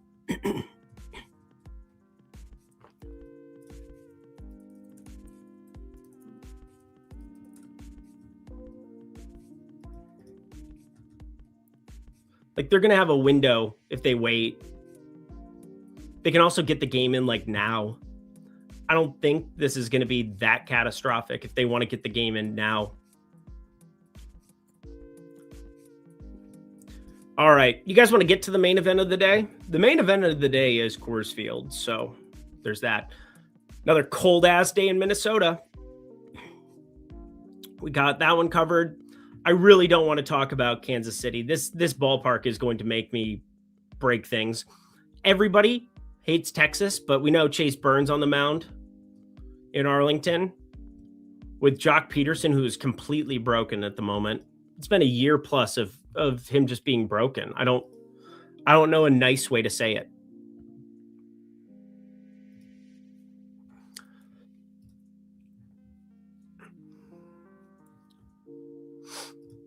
He was the highest K prop guy on the day. Not shocking. I do lean that over. Chase Burns, 6.5. I'd like to see the lineup first. Already to 7 on better. Yeah, that's a really nice piece for Chase Burns for pick 6. Actually, you know what? We should bet it. -118. Those who aren't aware, actually, you know, I should do this now because you guys have been just on one today. Beating me to the punch of everything, everywhere. 2 overs on strikeouts. That's not like me. We took unders primarily, and then we had, I could not tell you how against Christian Javier I was against Oakland. Could not have been more against that. Could not have been more right. We had Soder go come to fruition. We had Max Muncy go yard, and we had the under of Javier. Those are the best. When you have like 3 props in a game and it goes like perfectly to plan. Guys, we have over 350 people researching baseball, putting in bets live. That's pretty cool. That's pretty darn cool. Hit that like button for me if you could, because this gives me confidence that the younger generation will be okay, or the older generation because I'm dying. But Chase Burns, boom, absolutely on the card. Davis Martin on the card. Tanner Murray, baby. Do not get carried away with Tanner Murray, but at 1,500, there are a lot of worse power metrics coming out of AAA than what we just covered for Tanner Murray in like 2 seconds. Nick York, total bases, just a quarter there as well. Nothing crazy. Dalen Lyle, pretty confident about that one. I just like the stuff. I'm buying Dalen Lyle stock. And yeah, that's kind of where we're at right now. And Pete Crow Armstrong was our homer. Our only homer on the card so far is Pete Crow Armstrong. But Texas in general, they've been middle of the road against righty strikeouts. 111 WRC plus 174 ISO. They played in Baltimore. That's going to help. Wind out in Baltimore. 78 degrees plus in Baltimore also helps, even though this is adjusting for that. So, you know, take that for what you will.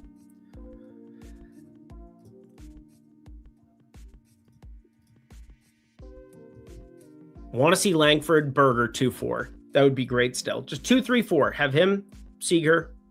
Seager could very well go yard on Chase Burns, though, too. But one thing on Chase Burns.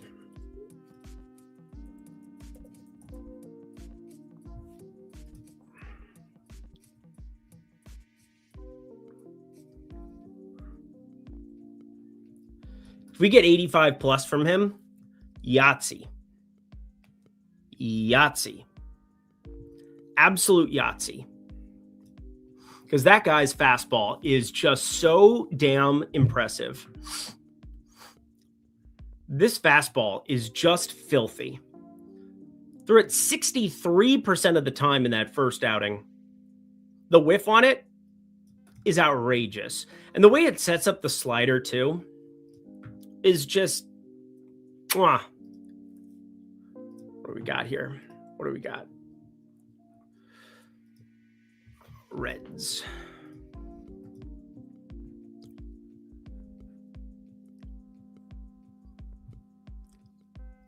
Didn't even have the A+. I mean, the stuff was fantastic. The location was not. We get this working and regressing towards the mean. Oh my God. And he does have blow up capabilities at times, but like the times he's going to run into 7+ strikeouts against Texas is more than 53% of the time. 9-10, I think more likely than 3-4. And that's even like accounting for injury. Spin pretty much in check. Slider, 27-45. Again, if you have a little bit lower spin your first outing, first time out, that's all right. We're all adjusting to a new normal. Velocity was just fine. 0.4 off. Again, with 78 pitches, getting them to 85 plus is the big deal. Eric, what is your opinion on Guardians money line? People trying to convince me they are going to win. It's a probability thing. I try not to be like I mean, it's fun to talk about things and like, oh, he's absolutely like, do I think Nick York absolutely goes for 2+ bases? No. But I think plus 190 is too wide. Plus 190 is too wide on Nick York. Only a small play because we just haven't seen a lot of Nick York. But for years and years and years, what? 6 years I've been doing this now? 5 years? YouTube's price and probability at the end of the day. And I don't think Guardians plus 115 is that far off. I strongly prefer. I think Guardians in the second game against Shota, I'm much more interested in. Much more interested in backing anything. Unfortunately, it's a much worse starting pitcher. Slade Ciccone here. Shota Imanaga. Oh no, this is definitely where I'd want it. Yeah, Parker Missick is the one I want. Second game Cleveland makes sense. I'm gonna watch the first game before I pull the trigger on it. But 5 cents difference, Slade Ciccone to Parker Missick, is not appropriate, especially when I don't like Imanaga at all. But you could get a very watered down lineup from one or the other based on the first game. I want to see bullpen usage. I just get to use early information. So like in DFS, I always talk about using early information to inform your play later in a slate, whether that's, even in MLB, although MLB, it's probably the least applicable. NFL, NBA, you're always thinking about late swap opportunities. And for me, I want to think about if the price remains static and I get more information and people aren't going to move the line to account for it, I don't have to pull the trigger now. Maybe it does move. Maybe we're at the point in time in 2026 when enough people are going to recognize that they used all the good bullpen arms from the first game, from the Chicago side or from the Cleveland side, and the line will move for it. I still don't think we're there yet. You might be able to notice it more at like No Vig Profit X, where you're getting even a better price. You might be able to notice it as liquidity changes with information of that first game, but I'm going to wait. I definitely don't want to make a play in that first game. I don't see anything inefficient about the first game. That is about where it should be. But this second game, like yesterday, do I regret being on the Milwaukee side? No. Kansas City went ballistic in the bottom of the 6th, and they only had one lefty left in the pen to deal with Bowers, Yelich, whomever else they wanted to roll out from the left side, Bryce Terang. I felt pretty confident that was a decent spot to be. Now, Milwaukee got torched, completely torched. But I got minus 102 on a bet that I had north of minus 115. And if I do that long term, I'm going to be in good shape. I could definitely lose today. But if somebody's telling you that they think the Guardians are going to win, don't make that the impetus or the reason that you are going to FOMO bet something. Bet where you find inefficiencies. A lot of people asking, what are the plays because I'm late? Chase Burns, strikeouts. We like. Fire. Davis Morton, over 3.5 strikeouts. Fire. We like it. Tanner Murray, had never heard of him before this program. We're backing it for a homer for 0.1 units for what it's worth. So very small play. Nick York bases. We got Dalen Lyle. We're running him back, but not home runs today. Not the quarter unit home run. We're going to the hits plus runs plus RBIs category. And Pete Crow Armstrong, or 1 home run. I'd like to find some more home runs in the next 15 minutes before I get out of here. I haven't gotten texted by my wife to go inside yet, so that's a good sign. That's a good sign. I got a plus 160 and took it earlier. Oh, then you're in good shape. For the second game, it's absurd. Yep, so I fired that up for you there. Missick is raw, but he's nasty. And he's going to, I think the preferred side for the Cubs is definitely facing righties. I think that's bared out in the data so far.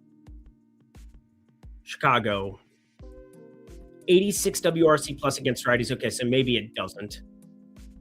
113 right now. That's going to regress. I do not think they're going to be better against lefties than righties long-term. Plus, it can really be like we're talking a week of baseball. Which lefties, which righties? What was the weather like in Wrigley? So many different things that we still need 3 months runway till we actually have a more concrete idea of if I'm right or not. But I do expect this team, this Cubs team, to hit lefties worse. They strike out against lefties a lot more, for what it's worth, and they're going to. You get those left on left situations. The Pico Armstrong gets buried to the 8 hole.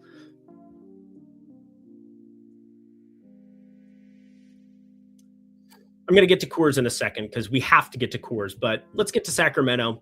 Lance McCullers, we backed him over 4.5 strikeouts opening, like right out the get-go.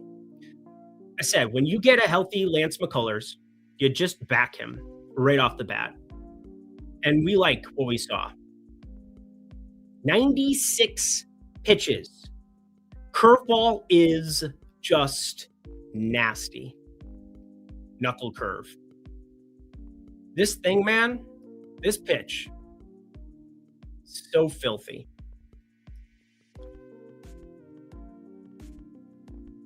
Velocity looked intact. I mean, we hadn't seen him pitch of any substance last season. Knuckle curve was all right. But he looked pretty good to me in spring training, and everything is kind of in line with where he's been. 92 velocity up a little bit. Not that he's ever going to blow you away with velocity. He blows you away with a curve. This knuckle curve is just nasty. 9 strikeouts. Again, it was also matchup based. I thought 4.5 was a terrible line against Boston. Boston has some Ks attached to it. But now we're looking at a very different situation. Now, I do lean his over of strikeouts at 5.5 for sure. You're seeing a lot more 6.5s littered across the space. Not remotely pick 'em viable. Not remotely pick 'em viable. But this is an A's team that had a lot of strikeouts against Toronto, then went to Atlanta where the players play, and they do ride on them things like every day. But they've been your highest strikeout side against righties so far this season.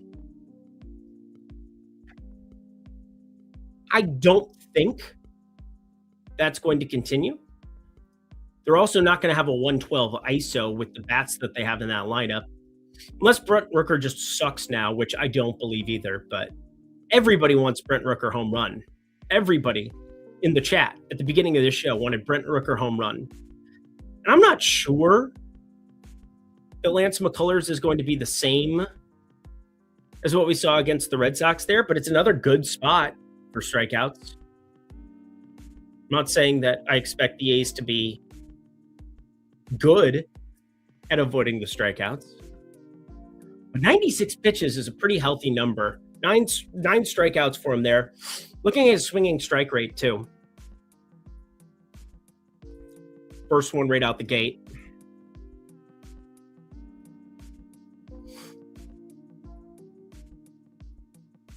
Wasn't outrageous, but that knuckle curve, man, it was on. It was on. And the slider, that is just so filthy. Unbelievably filthy. Or I guess it's a split. You know, it's a slider. It's a slider. He doesn't have a splitter. That would be here.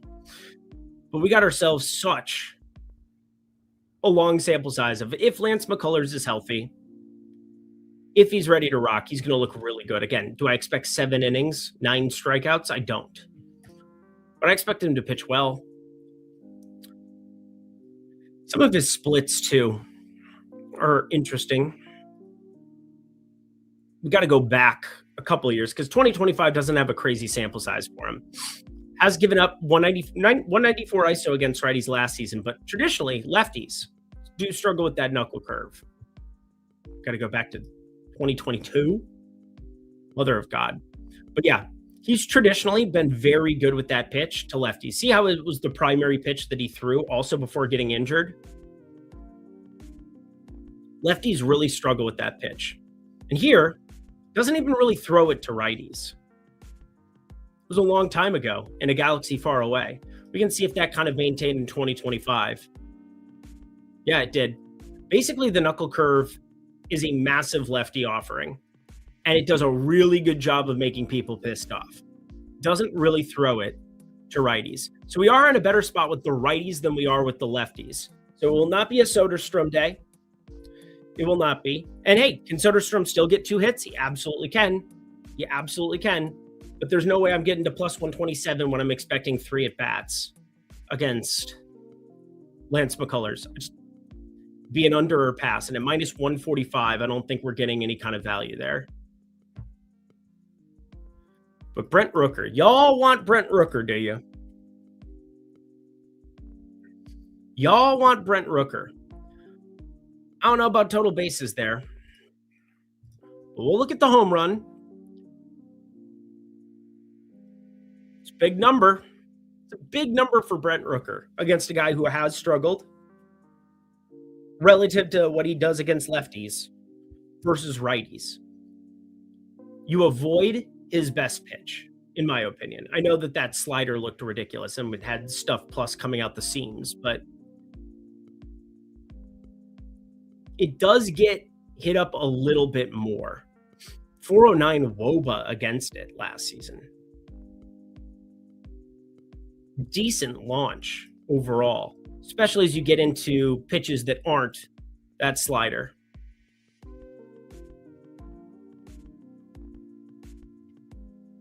Let's just make sure that Brent Rooker isn't hurt. How about my boy Max Muncy, though? Who told you about Max Muncy? Not the Dodgers Max Muncy, the real Max Muncy, the Athletics Max Muncy. I just beat the drum for this kid at the very, very tail end of last year when they started doing call-ups. And I'm watching it, and it just looked... He is just a solid major league hitter. And this is his first runway. I hate that he's batting 7th. He did get up to like 5th in one game, I think it was. We can actually take a look at that. I don't have to just talk out of my ass. This is why this exists. So we can see Max Muncy. Got up to 5th right here. 24th in power rank right now on Fangraphs. I mean, I have been beating the drum for him. But against righties, he's still going to probably be buried. They're probably going to put Lawrence Butler in the 6 hole, and is what it is, even though I don't think Lawrence Butler's all that good. And I'd kind of prefer them to go left, right, left, right, left, and just kind of avoid. The reason you do that is like bullpens coming in, also giving a pitcher the inability to kind of like get a feel for the same pitch against guys back to back. I haven't seen any data about it, but that logically makes sense in my head.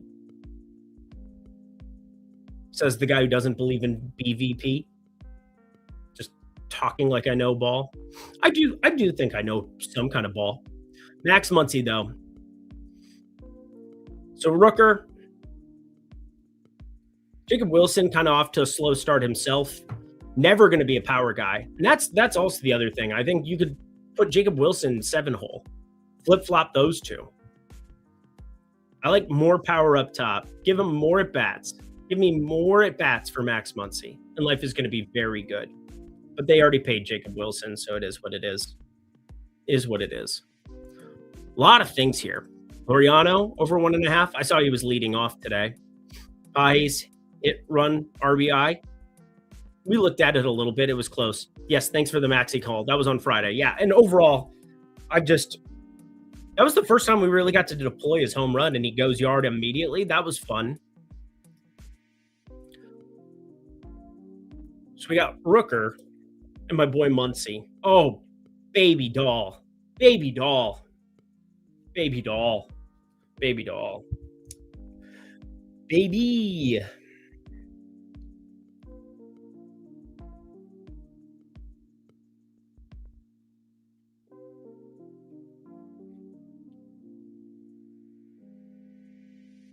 Huh. My wife just texted me. You getting ready yet? Nope. Nope. I am not. I'm not leaving. Not effing leaving.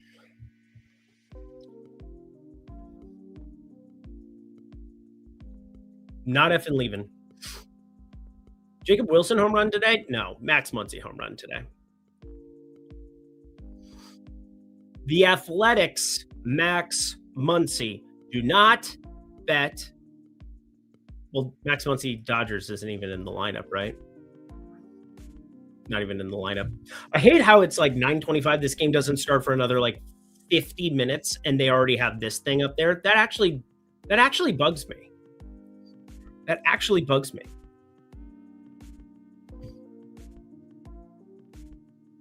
I might like all things Max Muncy today.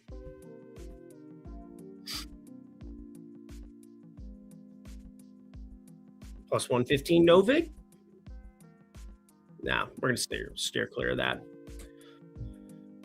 My thing with Max Muncy is I just felt like the power was real. And Eric, how can you make such an informed decision when you're such a sample size whore? Well, I shall tell you. So, pretty limited batted ball data last season, very tail end of the year. You go to like the game logs. We go to 2025. He got called up. There were some injuries early in the season that had him up there in 2025 as well. He was with the big league club right out the get-go. And then we ran into this. Just a lot of issues. Never really was hitting for average. Never really went and worked on it for 2 months and came back. Went and worked on it for 2 months and came back. And the main thing, look how many like this is a 22-year-old kid figuring it out.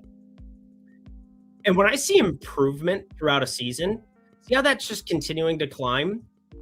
You're getting used to big league pitching. And the one thing that was impressive, look at the OPS as we're scrolling. And so when I was getting ready for some, like, I don't own my own year-long team anymore. I sold it off to a buddy who we co-manage it.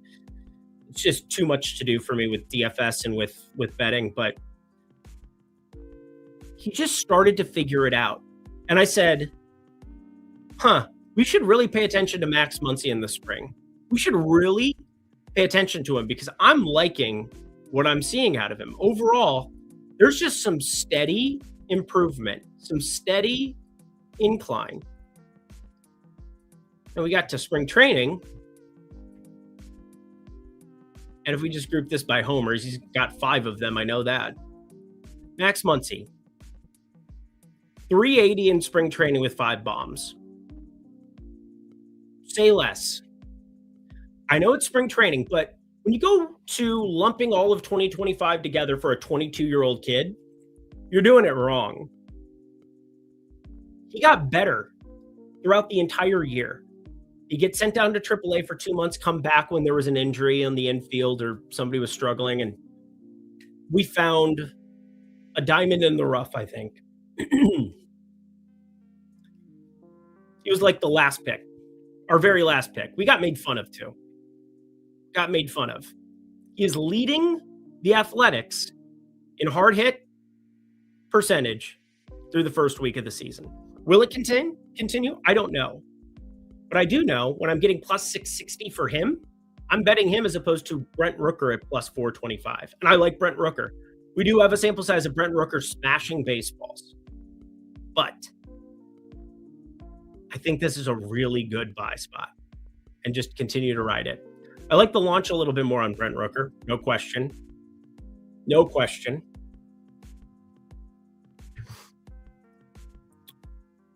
What is your favorite bet today? I don't know yet. I think Davis Martin over 3.5 strikeouts out of the guys that we've covered so far. I think people still don't want to play strikeouts against Toronto, not realizing that Barger and Varsho are going to strike out. They're going to strike out. Those are 2 guys who strike out.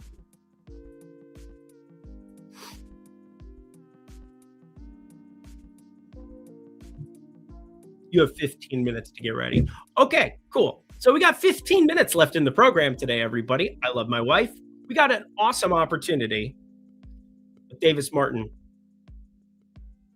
to find some strikeouts.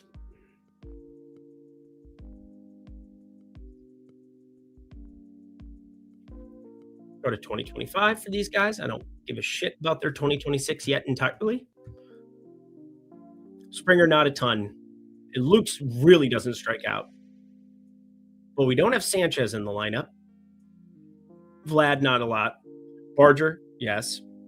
Varsho, definitely yes. Got to get Varsho for one. You don't get Varsho for 1 in 3 at-bats, or, 2 at-bats is definitely going to happen, but 3 at-bats gets a little bit fringe. You get a little bit fringe to 3 at-bats for Varsho, but we got to get 1 against Varsho. No questions asked. None.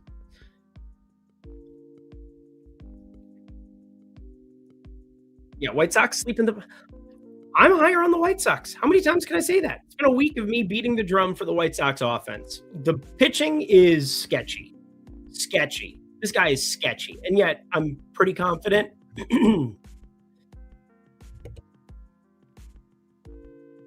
Sorry. Pretty confident with Okamoto batting up here 5th. He's going to hit a lot of power. He's also going to strike out. There's definitely enough strikeouts there for Davis Martin. I like him a lot. If you just group by edge right now, too, Eric Lauer against the White Sox, I don't completely hate plus 120 on over 4.5. I'm not going to bet it right now because y'all are going to snipe it. Also, this is a massive market outlier. Don't go crazy all the time because pick and choose your spots. In fact, I would be parlaying like 2 of those together. I'd be parlaying Eric Lauer with like a Jacob Lopez. Parlay some of these with massive edges together. You do not want to get limited on 365. You do not want to get limited. Rookie Sasaki, man, no idea. You don't know. I don't know. We don't know what's going on. But now, the last 15 minutes need to be devoted to this baseball game. Because holy shit, if they finish 2-1 today, I am actually going to break everything. Tomoyuki Sagano versus Taijuan Walker. Guys, generational wealth opportunity on the over. Let me double check the weather too.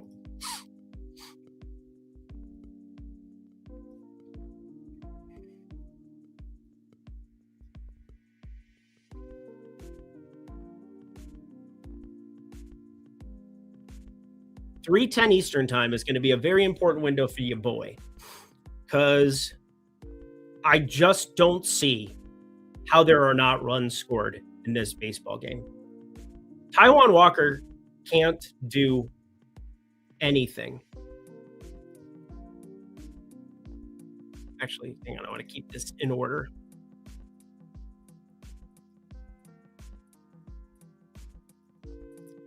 I think books recognize that Taijuan Walker is bad. I think books recognize that Tomoyuki Sagano is not very good. But I cannot emphasize this enough. Tomoyuki Sagano has such a lefty problem. And this is like the worst team that you could face for your home opener in Colorado, or for his first start in Colorado. Tomoyuki Sagano has no velocity. None. He gets by on trying to survive here. He survived the first game with that split finger. And that split finger last season, it got better as the season went on.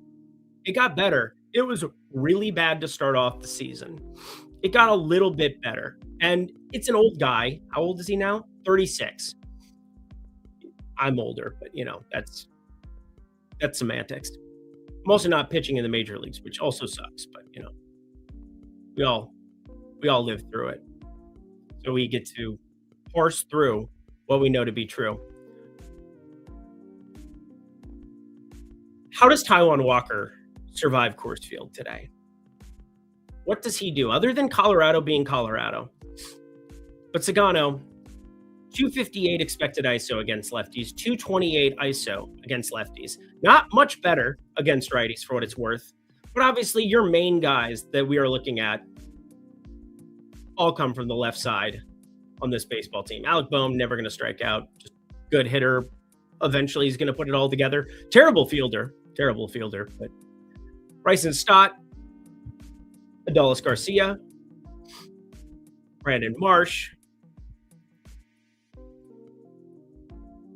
I do not understand. And how's Crawford doing so far? We haven't gotten that lineup, I don't believe either. Double check. Oh, we did. We got both lineups. So Justin Crawford is in the lineup. Rafael Marchand batting 8th. So we don't have Real Muto, which is probably a good thing at this stage. You guys seen Real Muto lately? Real Muto is tough. 721 OPS with a 182 average is pretty wild. Small sample sizes, that'll do it to you.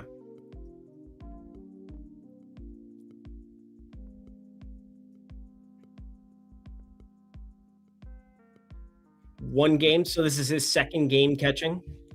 That's fascinating. Fascinating stuff.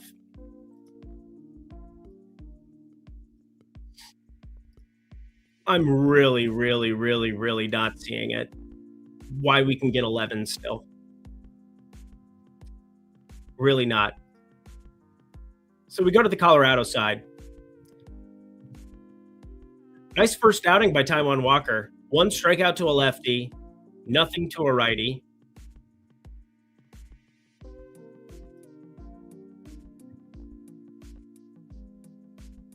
Boy, is he brutal, man. Last year, just getting absolutely blistered by righties.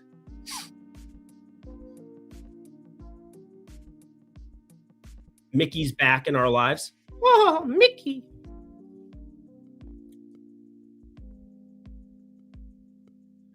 We have the lineup. It is the A+ lineup. Not that they have an A+ lineup, but this is the best lineup that they can roll out on a day in, day out basis. Johnston, Freeman, Moniak. I mean, we don't have Beck, which is great. We don't have Sullivan, which is great. Brenton Doyle. I get that we all like Brenton Doyle. He's got a cool name. Doyle rules. Let me just show you.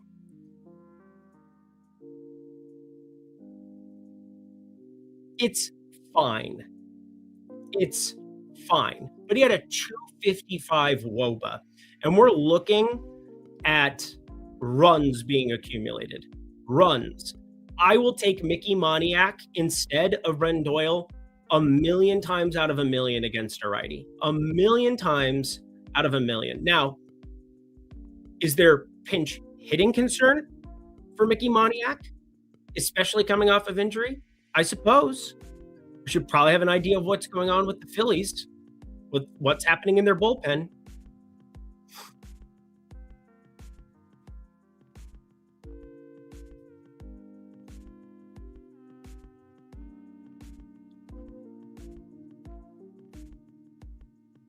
Don't see a problem whatsoever. I mean, this is just tough. So we saw Alvarado. He only pitched one time. He'd be fine for today. Got some lefties in there. I don't think we want to be backing Mickey Moniak, as happy as I am to see him in that lineup and atop of it. I am concerned that you get Jordan Beck or Brenton Doyle pinch hitting for Mickey Moniak at some point in this game. You have TJ Rumfeld DHing. There's definite chance for him to get pinch hit for. So you got to look at the price and probability there. Willie Castro, switch hitter, so not going to matter as much. Brutal start for Willie Castro. Not that he was good last year either, but small sample sizes, friends, small sample sizes. So there are 2 guys who can get pitch hit for, but I guess in some ways you can look at it and say, well, at least they're getting the advantage on those at-bats then if they decide to go that direction. I haven't bet the player props here, but I'm very much in the camp that this is the Coors game that we've been waiting for. A lot of 11s sitting out in the market. Getting a lot of 11s. Some 11.5s minus 102. Or steer clear of that, I think, for the most part. But our last play of this lovely session that we've had, and then I'm going to get out of here because I'm about to get stabbed, I think. If I don't. Tyler Freeman scratched. Honestly, that kind of becomes a better situation for Moniak and Rumfeld as we're talking about it.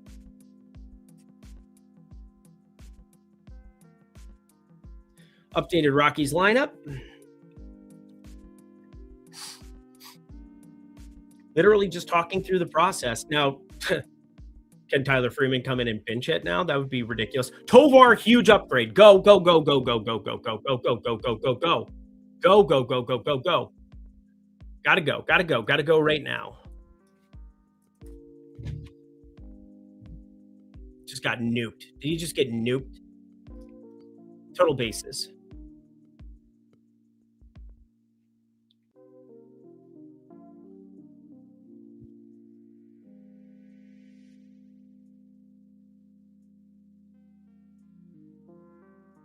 So that was going against him pretty hard there. We're going to get Tovar total bases.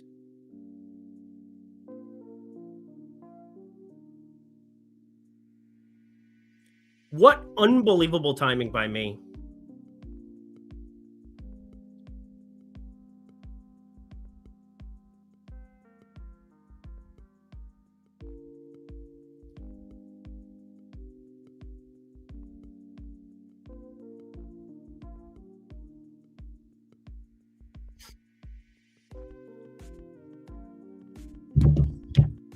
He goes from 6th to 2nd. Castro goes up 1. Beck enters the lineup. McCarthy to the 8 hole. Stayed the same. But Castro goes up 1. Tovar goes from 6 to 2. That is a huge edge. That is a huge edge bet that we just got.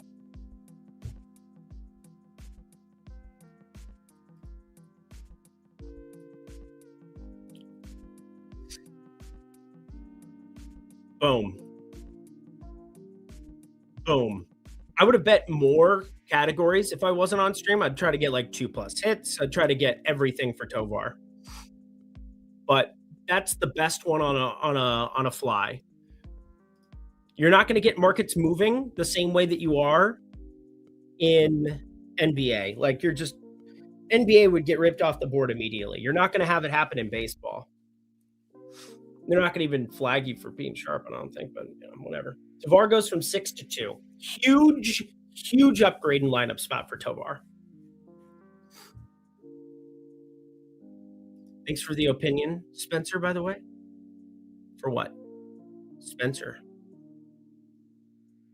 Chase Burns K's, yes.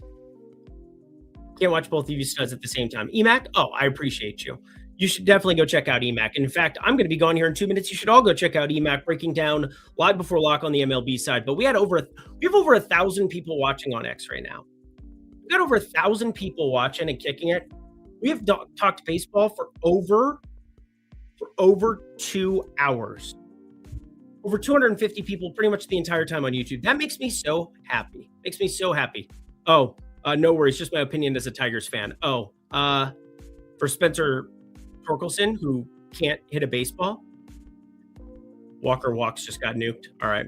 Well, I do have some other stuff on Premium Discord I got to do, and obviously wife needs me. So I need to go do that. And then I'm going to head out of here, do a little church, kick it. Happy Easter, everybody. Hope you have a fantastic Sunday. Hope it's a fantastically profitable one. One more time, walk through the bets. I said I'd do this at the very end. I will not forget. We got Tovar. Reacted to news like Smart Kids, plus 110. Total bases. Going to be good. Max Muncy, Oakland version, because he's actually in the lineup, plus 660 for him to homer. Chase Burns, we got over 6.5 strikeouts for him. We got ourselves Davis Martin over 3.5 strikeouts, which weirdly is probably my favorite play of the day and makes me want to vomit even saying it. Tanner Murray, just a little stab on a home run there. Nick York, total bases, feels good. In Nick York. Dalen Lyle, because I can't quit you. Broke back, love it. And Pete Crow Armstrong to go yah in Cleveland, plus 550. That's a nifty little card. Over 1 unit. 1.5, 2 plus 2. We got almost 3 units in play, and I feel good about that. I feel good about those offerings, giving you to free. Now, I posted them behind VIP. I'll post some more free stuff over on Tails as well. I'll get some pick'em cards out. I got a bunch of stuff to do. Plus, we got basketball to talk about. I won't be talking about it today because it's Easter and not going to do a pick'em show on Easter. I don't think anybody's going to show up for Easter. But 11 games in the NBA street starting up at 3:30. Lots of plays, lots of injury news. We got Rollins questionable over here. That's huge for Usman Jang against Memphis. We could put up infinity PRA. We got ourselves so many interesting spots. Indy, they're going to be sitting Pascal Siakam, Neesmith, McConnell, and Nemhard today. All of them out. You got absolute nobodies on the Cleveland side here as they are sitting Jared Allen, Evan Mobley, Sam Merrill, and such. So much NBA stuff to still break down here as well. Terrence Mann downgraded to questionable. Nobody cares about the Brooklyn Nets. Can we get to a week from now, the last day of the regular season? So one more week. I got MLB Lindy's to do tonight. I got NBA Lindy's to do tonight. Yes, I'll be able to get both of them done here today. Happy Easter to y'all.